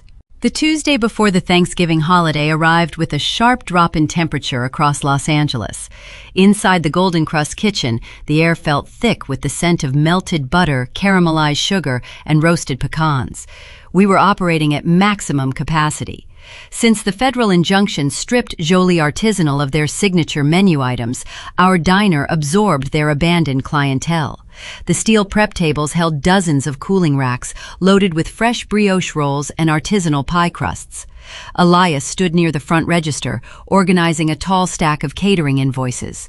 A rare, genuine smile touched the corners of his eyes. The diner was thriving. The financial terror that haunted him for months had finally begun to recede. That fragile peace shattered at 10 in the morning. The glass door swung open.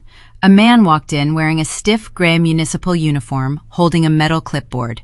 He did not pause at the host stand. He did not ask to speak with the manager. He pushed through the swinging wooden doors and marched directly into the active kitchen. His sudden presence caused the line cooks to freeze. The rhythmic chopping of knives and the hiss of the flat-top grills ceased. The man flipped open his leather wallet, flashing a silver badge bearing the seal of the city's zoning and health department. His name tag read Miller. He possessed the cold, detached demeanor of a bureaucrat who enjoyed the authority his uniform provided. Elias rushed through the swinging doors, his face draining of color. He asked the inspector what prompted the unannounced visit. Miller did not look at Elias. He clicked a silver pen and stared at his clipboard. He stated the department received an anonymous tip regarding severe structural and sanitation hazards inside our facility. He announced he was conducting a comprehensive code compliance raid, effective immediately. He warned Elias that any infractions would result in the immediate revocation of our operating license and a forced closure of the diner. The blood roared in my ears. I knew exactly who placed the anonymous tip. Richard watched his legal threats fail in federal court. He realized he could not outsmart my attorney. He chose a coward's tactic instead. He reached into his deep network of local municipal contacts and found a corrupt inspector willing to fabricate health code violations. My father intended to shut down my kitchen right before the most lucrative holiday of the year. He wanted to break Golden Crust and ruin Elias just to punish me. The abuse of bureaucratic power is a suffocating force. You cannot argue with a man holding a government citation pad. The burden of proof falls entirely on the small business owner. Miller began his inspection. His movements lacked the thorough, methodical pacing of a genuine health official. He ignored the walk-in refrigerators. He did not inspect the temperature gauges on the dairy coolers. He did not swab the stainless steel prep surfaces or check the chemical ratios in the dishwashing sinks. Instead, he walked with eerie precision toward the far back wall of the kitchen, stopping directly beneath our primary convection oven. He shined a heavy tactical flashlight toward the ceiling. I wiped my hands on my apron and followed him, watching his eyes track the metal ductwork. Miller pointed his pen at the exhaust hood. He cited a highly specific municipal building code regarding the clearance angle of a commercial grease duct. He claimed our ventilation shaft ran too flat against the ceiling joists, creating an illegal fire hazard. He began writing the closure citation on his carbon copy pad, declaring the kitchen structurally unsafe. I stared at the metal ductwork above his head. The pipe was clearly angled at a steep 45-degree incline, perfectly visible to the naked eye. It was an exposed industrial design compliant with every modern safety regulation. The puzzle pieces snapped together in my mind. I recognized the exact structural flaw the inspector was describing. 5 years ago, during the construction of the Jolie artisanal flagship location, Richard ordered his contractors to cut corners. To preserve the aesthetic height of the bakery ceiling, Richard forced the builders to install the exhaust ducts flush against the concrete beams, ignoring the required slope. It was a hidden, dangerous violation that saved my father thousands of dollars in retrofitting costs. Miller did not even look at our actual ceiling before writing the ticket. He was reciting the violation from memory. Richard gave his corrupt contact the blueprints to the Jolie artisanal kitchen by mistake. Or Miller simply assumed all commercial bakeries shared the same cheap, retrofitted shortcuts my father used. The inspector was trying to cite Golden Crust for a structural hazard that only existed inside my brother's building. I did not point out his error. I did not raise my voice or accuse him of corruption. Confronting a dirty official on a power trip only accelerates their timeline. I needed to stall him. I stepped forward, keeping my tongue polite and deferential. I told Inspector Miller that we took fire safety very seriously. I asked him if he would be willing to review our daily sanitation manifests and the recent hood cleaning certificates in the back office before he finalized the closure notice. I promised him the paperwork would clear up any discrepancies. Miller sighed, rolling his eyes at the inconvenience. He agreed to look at the logs, eager to prove his fabricated point. He followed Elias into the cramped office. I did not follow them. I stepped into the dry storage pantry and pulled out my cell phone. I drafted a rapid text message to Harrison Tate. I typed out the exact municipal code number Miller just cited. I explained that the local inspector was currently in our diner attempting to shut us down for a flat exhaust duct. I then typed the most critical piece of information. I told Harrison that the flat duct violation actually belonged to the Jolie artisanal flagship kitchen on 5th Street. Harrison replied within 30 seconds. He understood the leverage immediately. City municipal inspectors operate within small, localized pockets of influence, where wealthy business owners like my father can buy favors. State occupational safety boards do not operate on local favors. They operate on rigid, unyielding mandates. While Elias handed Miller pristine binder after pristine binder to delay the citation, Harrison bypassed the corrupt city zoning office entirely. Harrison placed an emergency phone call directly to the California State Occupational Safety Board. He filed a formal hazard report as a concerned citizen. He provided the state dispatchers with the exact structural blueprints of Julian's flagship store, citing an imminent risk of a grease fire due to an illegally modified flat ventilation duct. I put my phone in my pocket and walked into the back office. Miller sat in Elias's chair, flipping through our immaculate cleaning logs with visible frustration. He found no expired ingredients. He found no forged signatures. He realized he could not use sanitation as an excuse, so he tapped his pen against the clipboard, preparing to issue the structural closure notice, regardless of the truth. Before the tip of his pen touched the carbon paper, his cell phone rang. The sharp digital trill echoed in the small office. Miller glanced at the caller identification screen. His arrogant posture evaporated. The color drained from his face, leaving his skin a pale, sickly gray. He answered the call, pressing the phone tight against his ear. He spoke in brief, frantic whispers. "Yes, sir. No, sir. I am currently out in the field. Yes, I understand." Miller hung up the phone. He stared at the blank wall for a long moment, his chest heaving with shallow breaths. He did not look at Elias. He did not look at me. He closed his metal clipboard, grabbed his briefcase, and walked out of the office without uttering a single word. The glass door chimed as he rushed out into the street, fleeing the diner as if the building were on fire. Harrison sent me a text message an hour later containing a photograph taken by a local news reporter. The State Occupational Safety Board does not issue warnings for severe structural fire hazards. They act with immediate prejudice.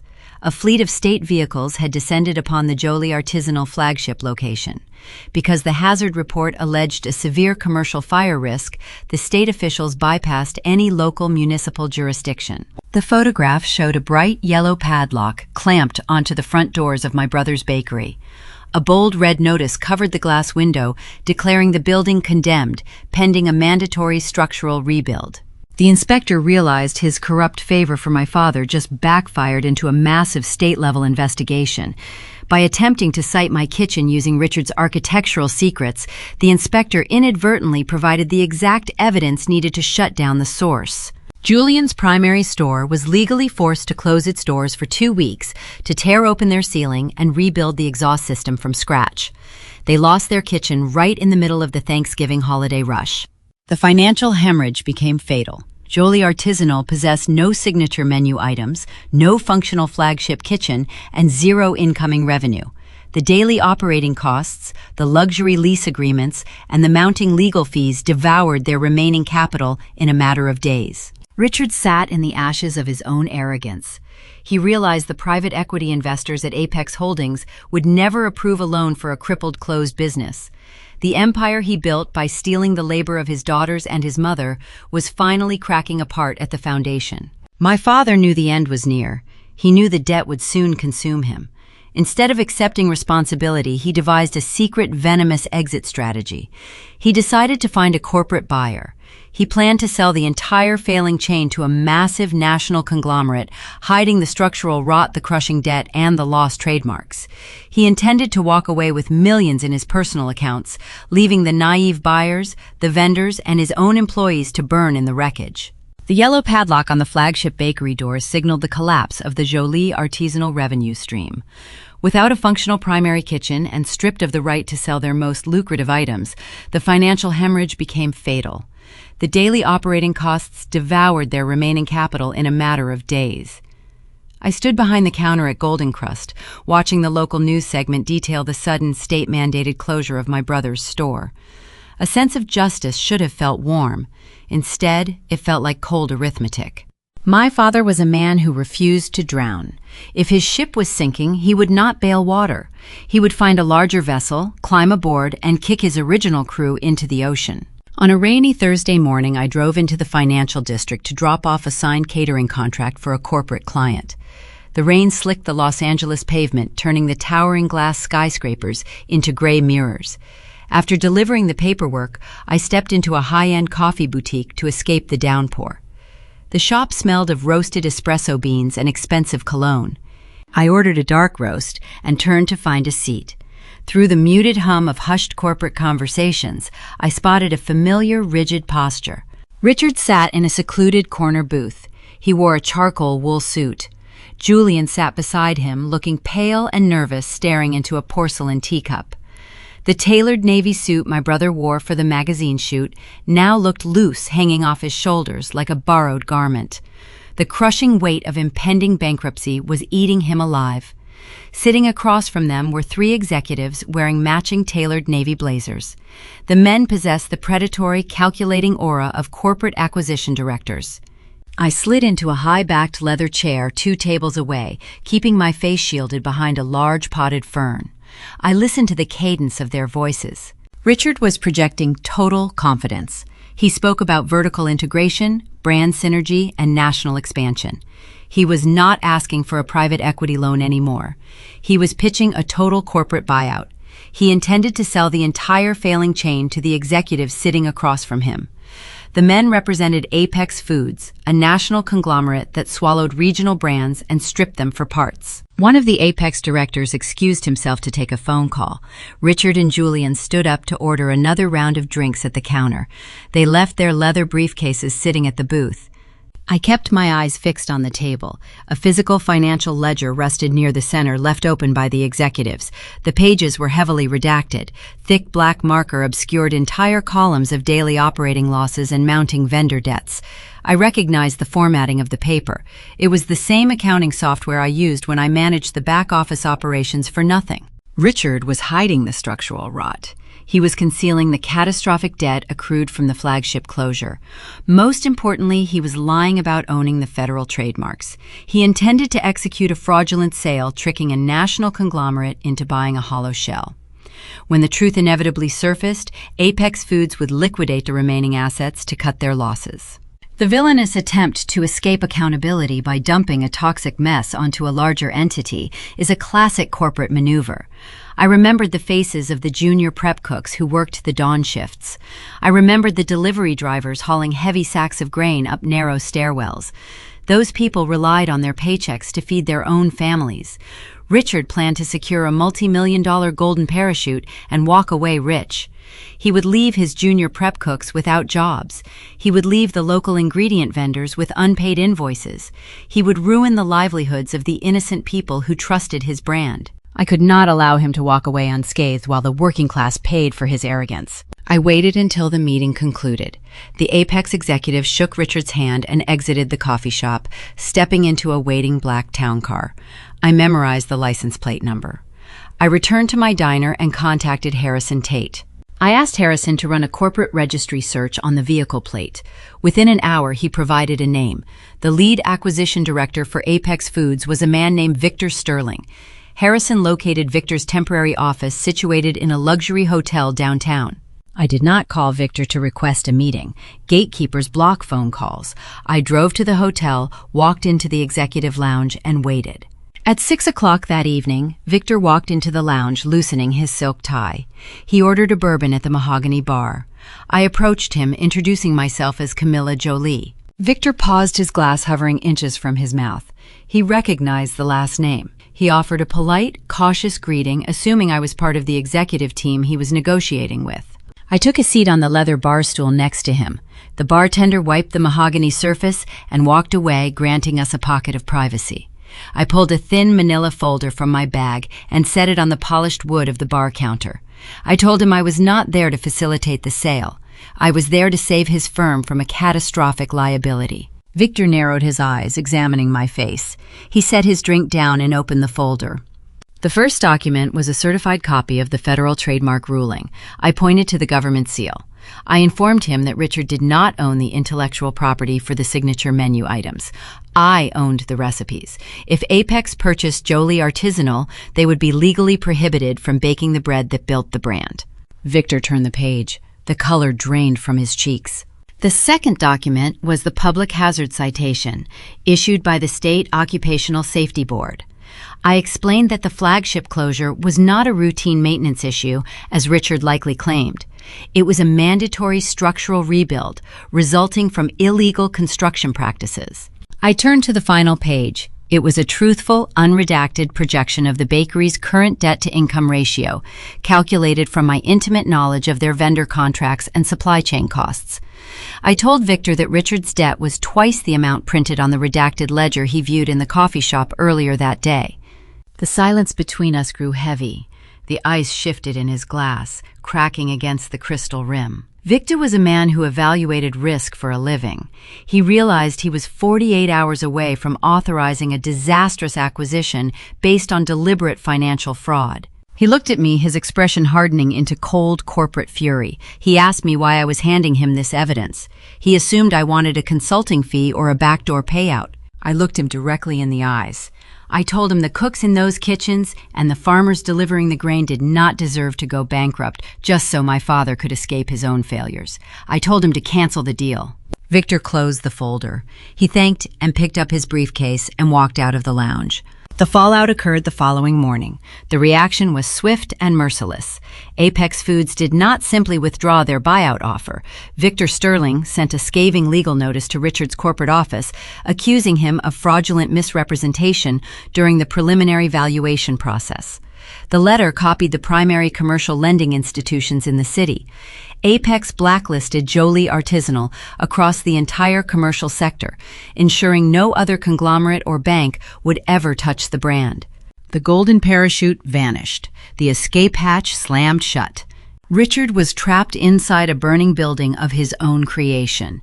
The creditors began calling, the vendors demanded immediate payment, the financial walls closed in, suffocating his carefully curated illusion of success. My father realized someone leaked the truth to Apex Foods. It did not take him long to deduce the source of the interference. He knew only one person possessed the intimate operational knowledge to dismantle his redacted ledgers. He knew only one person held the trademark certificates. Stripped of his wealth, devoid of his corporate influence, and facing total ruin, Richard crossed a dangerous psychological threshold. When a narcissist loses their public mask, they stop playing by the rules of society. They resort to raw, unfiltered destruction. Richard discovered my interference by the afternoon. He did not call his lawyers. He did not plot a quiet corporate maneuver. He drove to the industrial district, parked his luxury sedan in the shadows, and prepared to launch the most venomous attack of his life. He decided to target the only person I felt a duty to protect. He aimed his rage directly at the elderly man who gave me a second chance. Elias was about to become the final casualty of my father's war. The yellow padlock on the flagship bakery doors signaled the collapse of the Jolie artisanal revenue stream. Without a functional primary kitchen and stripped of the right to sell their most lucrative items, the financial hemorrhage became fatal. The daily operating costs devoured their remaining capital in a matter of days. I stood behind the counter at Golden Crust, watching the local news segment detail the sudden, state-mandated closure of my brother's store. A sense of justice should have felt warm. Instead, it felt like cold arithmetic. My father was a man who refused to drown. If his ship was sinking, he would not bail water. He would find a larger vessel, climb aboard, and kick his original crew into the ocean. On a rainy Thursday morning, I drove into the financial district to drop off a signed catering contract for a corporate client. The rain slicked the Los Angeles pavement, turning the towering glass skyscrapers into gray mirrors. After delivering the paperwork, I stepped into a high-end coffee boutique to escape the downpour. The shop smelled of roasted espresso beans and expensive cologne. I ordered a dark roast and turned to find a seat. Through the muted hum of hushed corporate conversations, I spotted a familiar, rigid posture. Richard sat in a secluded corner booth. He wore a charcoal wool suit. Julian sat beside him, looking pale and nervous, staring into a porcelain teacup. The tailored navy suit my brother wore for the magazine shoot now looked loose, hanging off his shoulders like a borrowed garment. The crushing weight of impending bankruptcy was eating him alive. Sitting across from them were three executives wearing matching tailored navy blazers. The men possessed the predatory, calculating aura of corporate acquisition directors. I slid into a high-backed leather chair 2 tables away, keeping my face shielded behind a large potted fern. I listened to the cadence of their voices. Richard was projecting total confidence. He spoke about vertical integration, brand synergy, and national expansion. He was not asking for a private equity loan anymore. He was pitching a total corporate buyout. He intended to sell the entire failing chain to the executives sitting across from him. The men represented Apex Foods, a national conglomerate that swallowed regional brands and stripped them for parts. One of the Apex directors excused himself to take a phone call. Richard and Julian stood up to order another round of drinks at the counter. They left their leather briefcases sitting at the booth. I kept my eyes fixed on the table. A physical financial ledger rested near the center, left open by the executives. The pages were heavily redacted. Thick black marker obscured entire columns of daily operating losses and mounting vendor debts. I recognized the formatting of the paper. It was the same accounting software I used when I managed the back-office operations for nothing. Richard was hiding the structural rot. He was concealing the catastrophic debt accrued from the flagship closure. Most importantly, he was lying about owning the federal trademarks. He intended to execute a fraudulent sale, tricking a national conglomerate into buying a hollow shell. When the truth inevitably surfaced, Apex Foods would liquidate the remaining assets to cut their losses. The villainous attempt to escape accountability by dumping a toxic mess onto a larger entity is a classic corporate maneuver. I remembered the faces of the junior prep cooks who worked the dawn shifts. I remembered the delivery drivers hauling heavy sacks of grain up narrow stairwells. Those people relied on their paychecks to feed their own families. Richard planned to secure a multi-million-dollar golden parachute and walk away rich. He would leave his junior prep cooks without jobs. He would leave the local ingredient vendors with unpaid invoices. He would ruin the livelihoods of the innocent people who trusted his brand. I could not allow him to walk away unscathed while the working class paid for his arrogance. I waited until the meeting concluded. The Apex executive shook Richard's hand and exited the coffee shop, stepping into a waiting black town car. I memorized the license plate number. I returned to my diner and contacted Harrison Tate. I asked Harrison to run a corporate registry search on the vehicle plate. Within an hour, he provided a name. The lead acquisition director for Apex Foods was a man named Victor Sterling. Harrison located Victor's temporary office situated in a luxury hotel downtown. I did not call Victor to request a meeting. Gatekeepers block phone calls. I drove to the hotel, walked into the executive lounge, and waited. At 6 o'clock that evening, Victor walked into the lounge, loosening his silk tie. He ordered a bourbon at the Mahogany Bar. I approached him, introducing myself as Camilla Jolie. Victor paused, his glass hovering inches from his mouth. He recognized the last name. He offered a polite, cautious greeting, assuming I was part of the executive team he was negotiating with. I took a seat on the leather bar stool next to him. The bartender wiped the mahogany surface and walked away, granting us a pocket of privacy. I pulled a thin manila folder from my bag and set it on the polished wood of the bar counter. I told him I was not there to facilitate the sale. I was there to save his firm from a catastrophic liability. Victor narrowed his eyes, examining my face. He set his drink down and opened the folder. The first document was a certified copy of the federal trademark ruling. I pointed to the government seal. I informed him that Richard did not own the intellectual property for the signature menu items. I owned the recipes. If Apex purchased Jolie Artisanal, they would be legally prohibited from baking the bread that built the brand. Victor turned the page. The color drained from his cheeks. The second document was the public hazard citation, issued by the State Occupational Safety Board. I explained that the flagship closure was not a routine maintenance issue, as Richard likely claimed. It was a mandatory structural rebuild, resulting from illegal construction practices.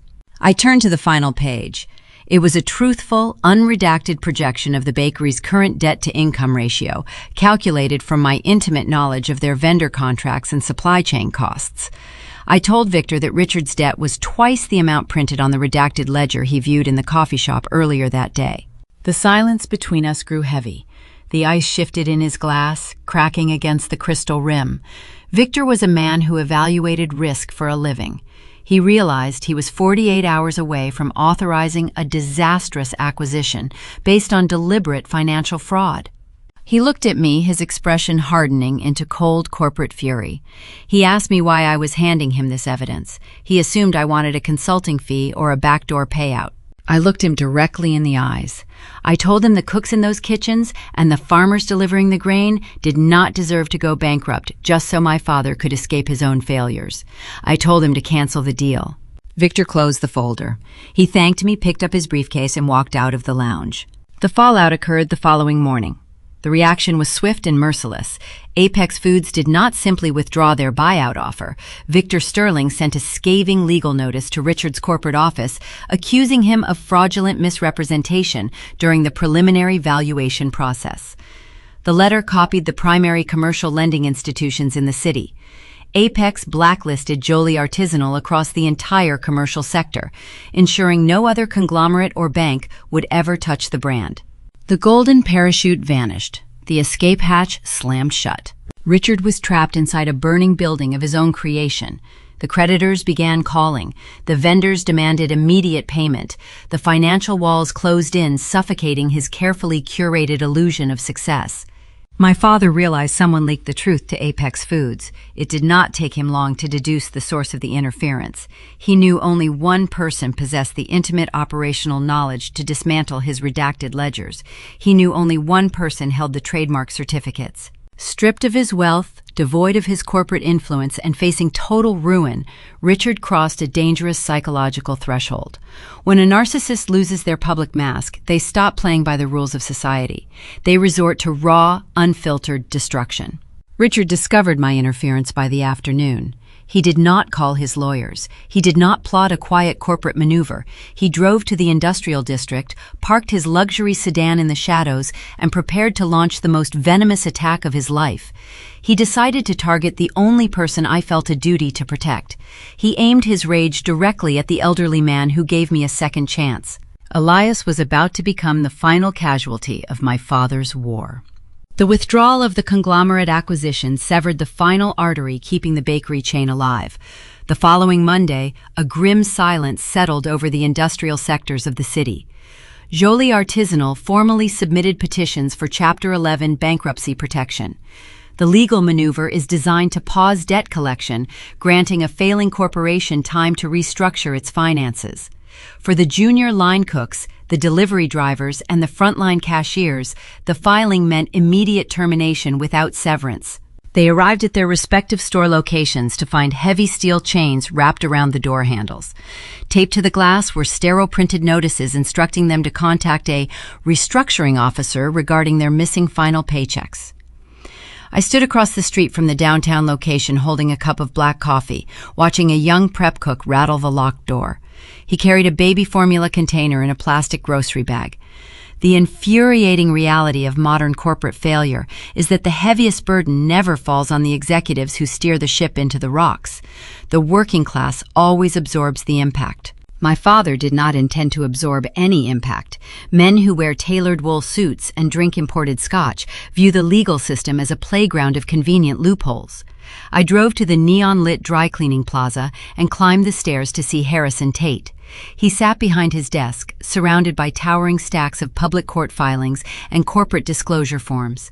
The fluorescent bulb overhead buzzed a steady, irritating hum.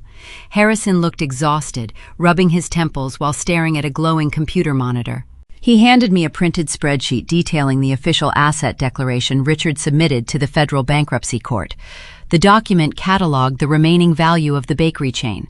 I read through the itemized list, tracing my finger down the columns of numbers. Something was glaringly wrong. I knew the exact inventory of those kitchens. I spent years ordering, maintaining, and calibrating the equipment. The official ledger listed outdated convection ovens and broken display cases. It conveniently omitted the fleet of 6 refrigerated delivery vans. It erased the existence of 4 imported spiral dough mixers, each valued at $20,000. It ignored the high-capacity proofing retarders. I looked up at Harrison. I told him my father was hiding the functional machinery. Harrison spun his monitor around to face me. He explained that Richard and Julian were executing a classic predatory bankruptcy ambush.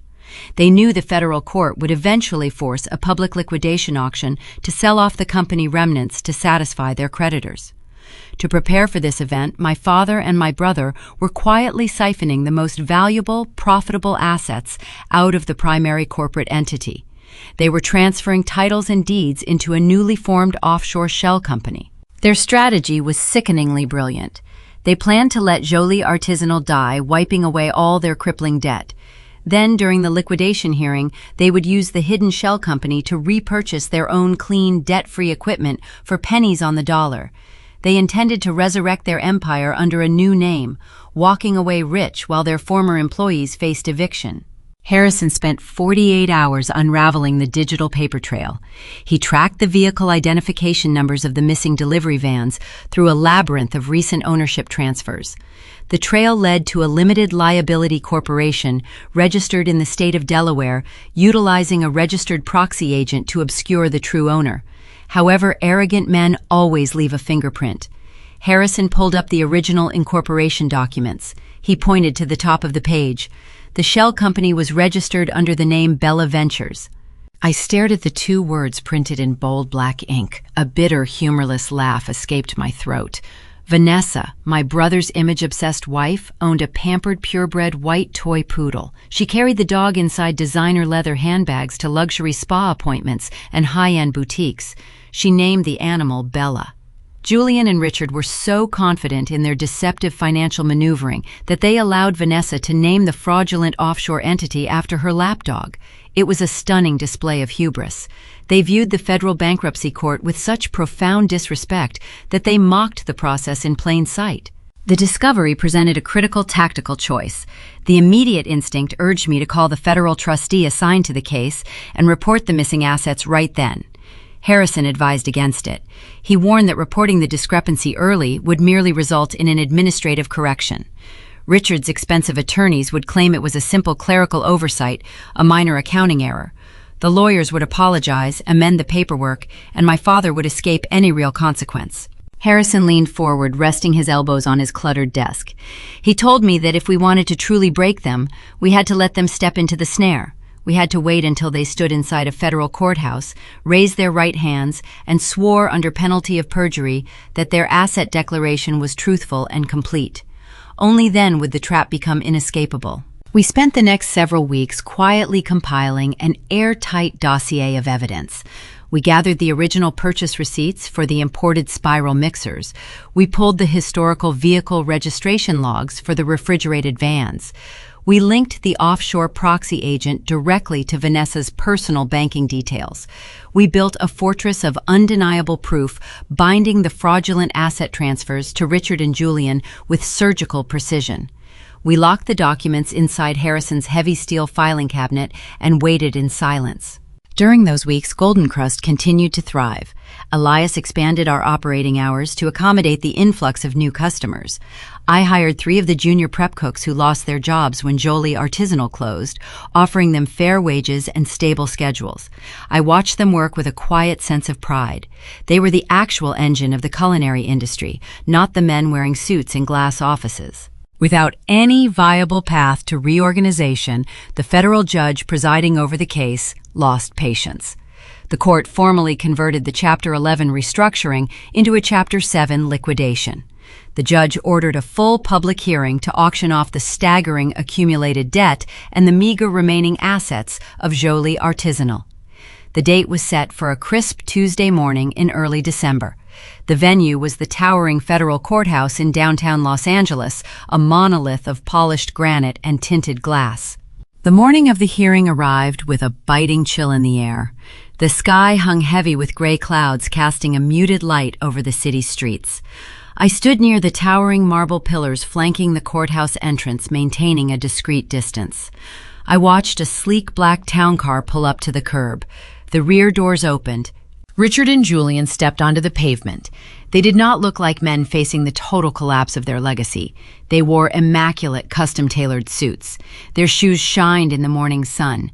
Julian adjusted his silk tie, offering a confident, arrogant smirk to his father. Richard patted his son on the shoulder, projecting the supreme, untouchable certainty of a man who believed he held the winning hand. They walked up the broad granite steps, their heads held high, striding past a group of their former bakers who stood shivering near the security checkpoint. My father and my brother felt no shame. They walked into that federal building entirely convinced that their hidden shell company would allow them to repurchase their empire at a fraction of the cost, wiping their slate clean. They believed they were about to execute the perfect corporate escape. They did not know the auction was already over. The Federal Bankruptcy Courthouse in downtown Los Angeles is an intimidating structure, constructed of cold granite and polished mahogany. The architecture is deliberately designed to make the individual feel small. It is a place where corporate empires are dissected and sold for parts. I did not walk through the main entrance when the doors opened to the public at 8 in the morning. Harrison Tate and I waited in a private consultation room, down the hall from the primary chambers, listening to the muffled echoes of footsteps filling the gallery. Inside courtroom 4, the atmosphere was suffocating. The wooden pews of the gallery were packed shoulder to shoulder with the collateral damage of my father's arrogance. Former line cooks wearing faded winter coats sat next to delivery drivers. Independent flour distributors and dairy farmers clutched unpaid invoices in their calloused hands. They came to watch the final rites of Jolie Artisanal, hoping the court would uncover enough loose capital to pay them a fraction of what they were owed. At the respondent table at the front of the room, Richard and Julian presented a picture of untroubled wealth.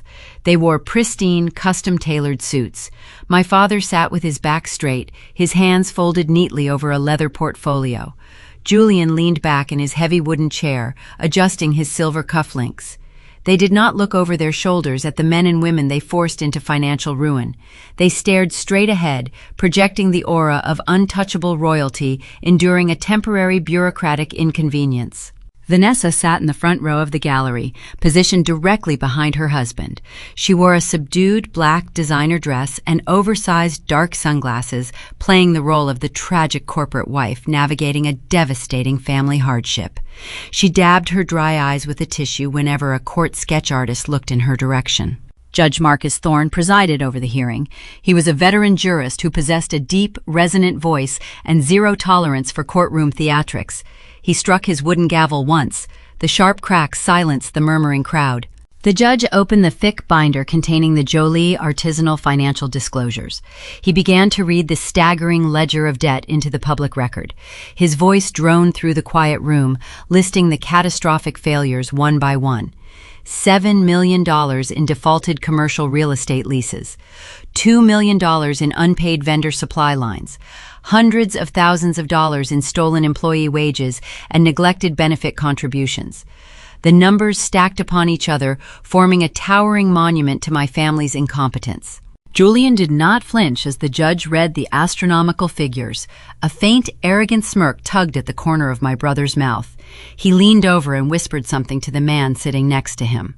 The man beside Julian was a high-priced proxy attorney hired to represent Bella Ventures, the fraudulent offshore shell company registered under Vanessa's poodle. The proxy lawyer held a cashier's check in his briefcase. According to their plan, as soon as the judge finished reading the debts and opened the floor for the liquidation auction, the proxy would place the winning bid. Because the true assets were artificially deflated, the shell company would purchase the clean, debt-free equipment for pennies on the dollar. Julian was smiling because he believed the American legal system was a game he had already rigged. Judge Thorne turned the final page of the disclosure binder. He adjusted his spectacles and looked out over the crowded room. He announced that the total liabilities far exceeded the remaining physical assets. He prepared to formally initiate the auction block, inviting the registered buyers to step forward and place their bids on the remnants of the bakery chain. The proxy lawyer for Bella Ventures unbuttoned his suit jacket, preparing to stand up and steal the company back. Before the lawyer could rise from his chair, a man seated at the far end of the petitioner's table stood up. It was the federal bankruptcy trustee, the official appointed by the Department of Justice to oversee the fair distribution of the liquidated estate. The trustee raised his hand requesting permission to address the bench. Judge Thorne nodded, granting the floor. The trustee adjusted his microphone. His voice echoed through the high vaulted ceiling. He informed the court of a material 11th hour change to the creditor matrix. He stated that the planned liquidation auction of the physical assets was no longer necessary. A ripple of confusion washed through the gallery. The unpaid vendors exchanged nervous glances. At the respondent table, Julian furrowed his brow. The proxy lawyer froze halfway out of his seat, slowly sinking back into the wooden chair. The trustee explained the mechanical shift in the proceedings. Over the past 72 hours, a private equity holding company approached every single major secured and unsecured creditor listed in the Jolie Artisanal bankruptcy file. The holding company contacted the commercial landlords, the equipment financiers, and the regional supply chain vendors. They offered to purchase the outstanding debts directly from the creditors in cash. The desperate vendors, facing the prospect of receiving pennies through a Permeliers court battle, gladly accepted the immediate buyouts. The trustee held up a thick stack of signed legal transfers. He announced that this single independent holding company now legally owned 94% of Jolie Artisanal's total accumulated debt. By consolidating the liabilities, this new entity effectively became the supreme controlling stakeholder of the entire bankruptcy proceeding. The legal implication was devastating and absolute. You cannot initiate a public auction to sell off assets when a single creditor already holds total leverage over the estate.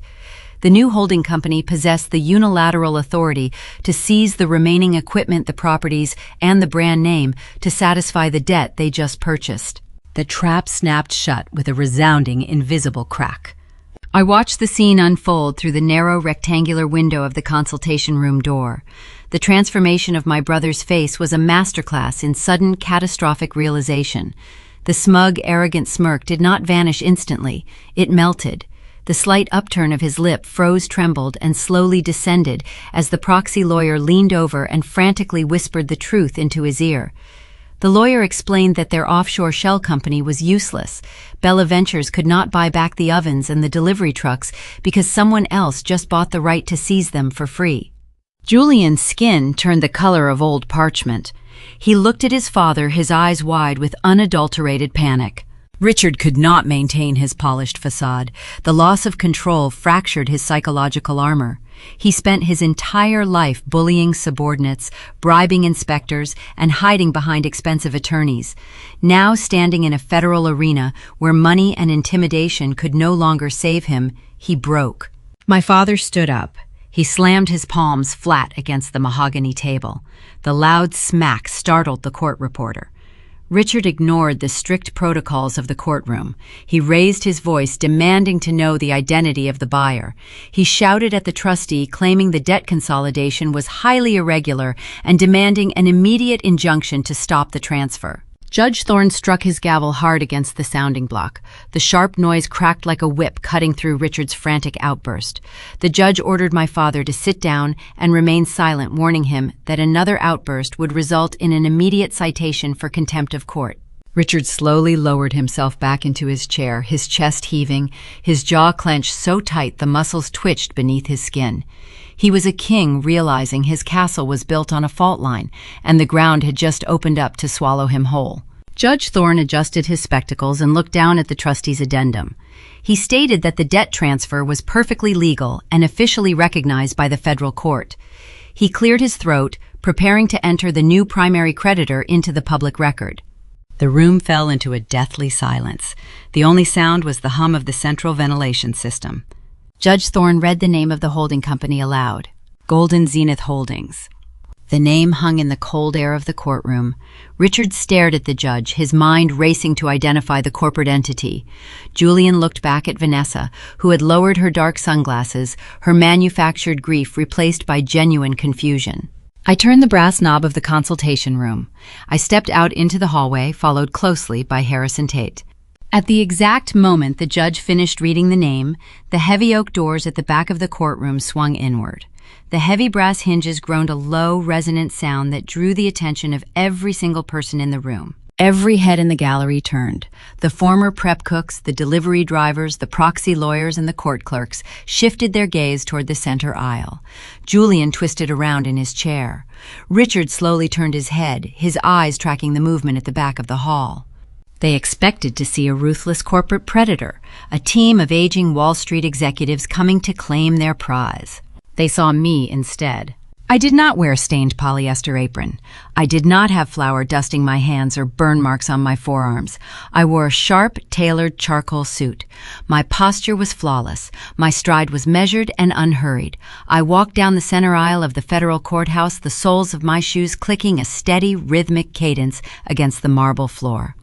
Harrison Tate walked one step behind me, carrying a heavy leather briefcase containing the destiny of my family. I kept my eyes locked on my father.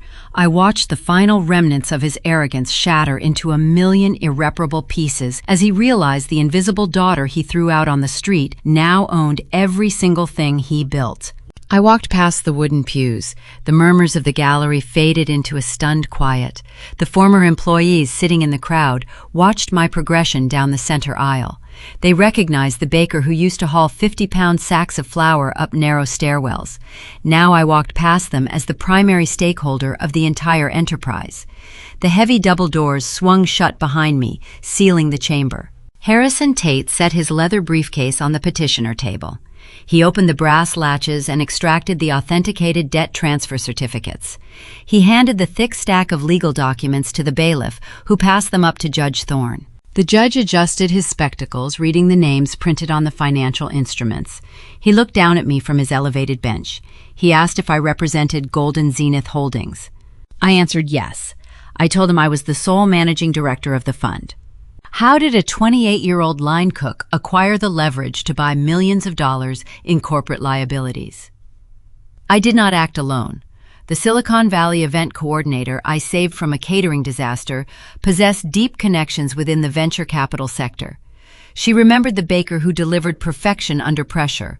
Harlan, the heritage miller, recognized a profitable long-term investment when he saw one. Together, they provided the financial backing to form my holding company. They capitalized my venture because they trusted my execution and my integrity, while the commercial lenders ran from my father's fraud. We bought the debt for a fraction of its original value, seizing total control of the bankruptcy proceedings. Richard stood frozen at the respondent table. The polished armor he wore for decades evaporated into the stale air of the federal courthouse. He held an expensive silver Mont Blanc pen in his right hand. His fingers began to tremble. The tremor traveled up his wrist, shaking his tight grip. The pen slipped from his grasp. It hit the hardwood floor. The sharp, hollow sound echoed against the high granite walls. That single metallic clack represented the exact moment his reign ended.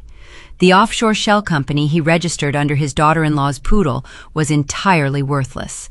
The hidden assets did not matter because I owned the overriding debt attached to every single piece of equipment. The shift in power was unassailable. The men who evicted me in the middle of the night, the men who forced me to sleep in a freezing car and tried to steal my intellectual property, now relied on my mercy to keep the clothes on their backs. I owned the commercial real estate they leased.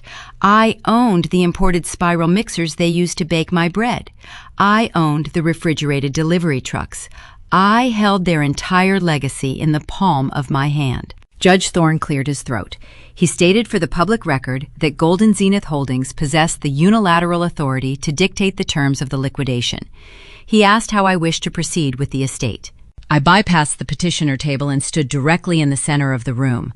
I addressed the bench, ensuring my voice carried to the back rows of the gallery where the unpaid vendors sat. I announced that the Jolie artisanal brand was permanently dissolved. The corporate entity ceased to exist.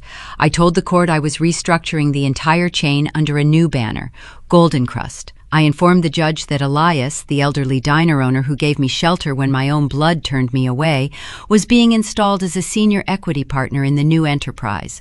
We would rehire the frontline workers, honor the unpaid vendor invoices, and restore the integrity of the kitchens. We would build a company based on labor and respect, rather than exploitation and deceit.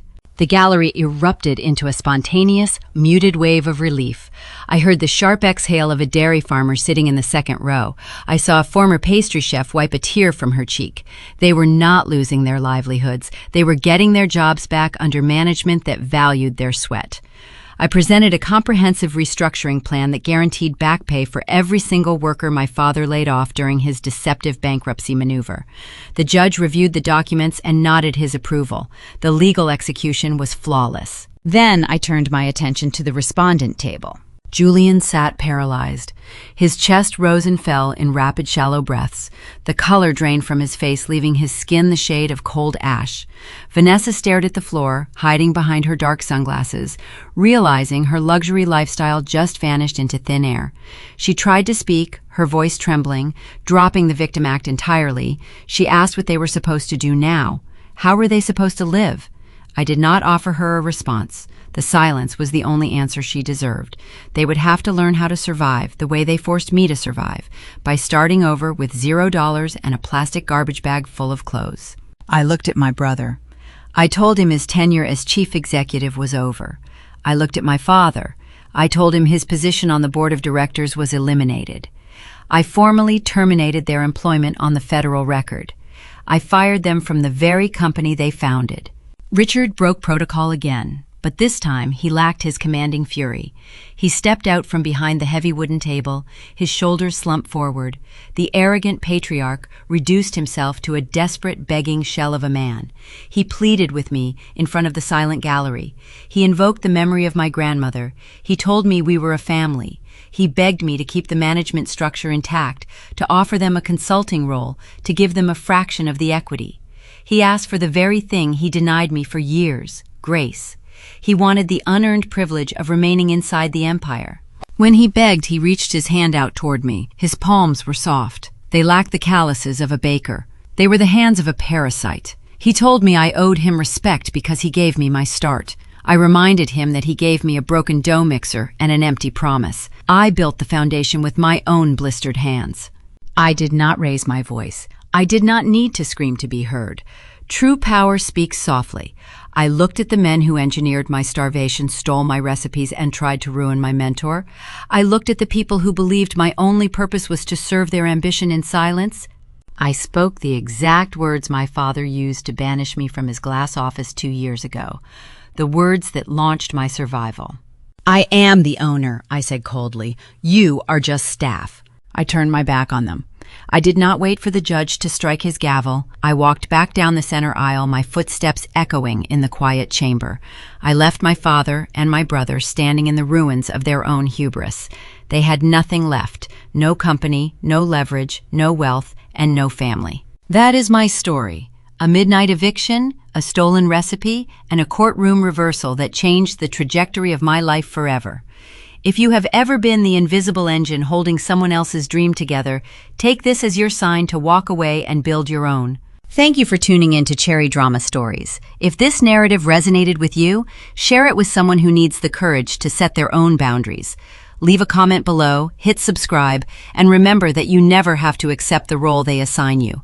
You are allowed to take the pen and write your own ending. I will see you in the next one.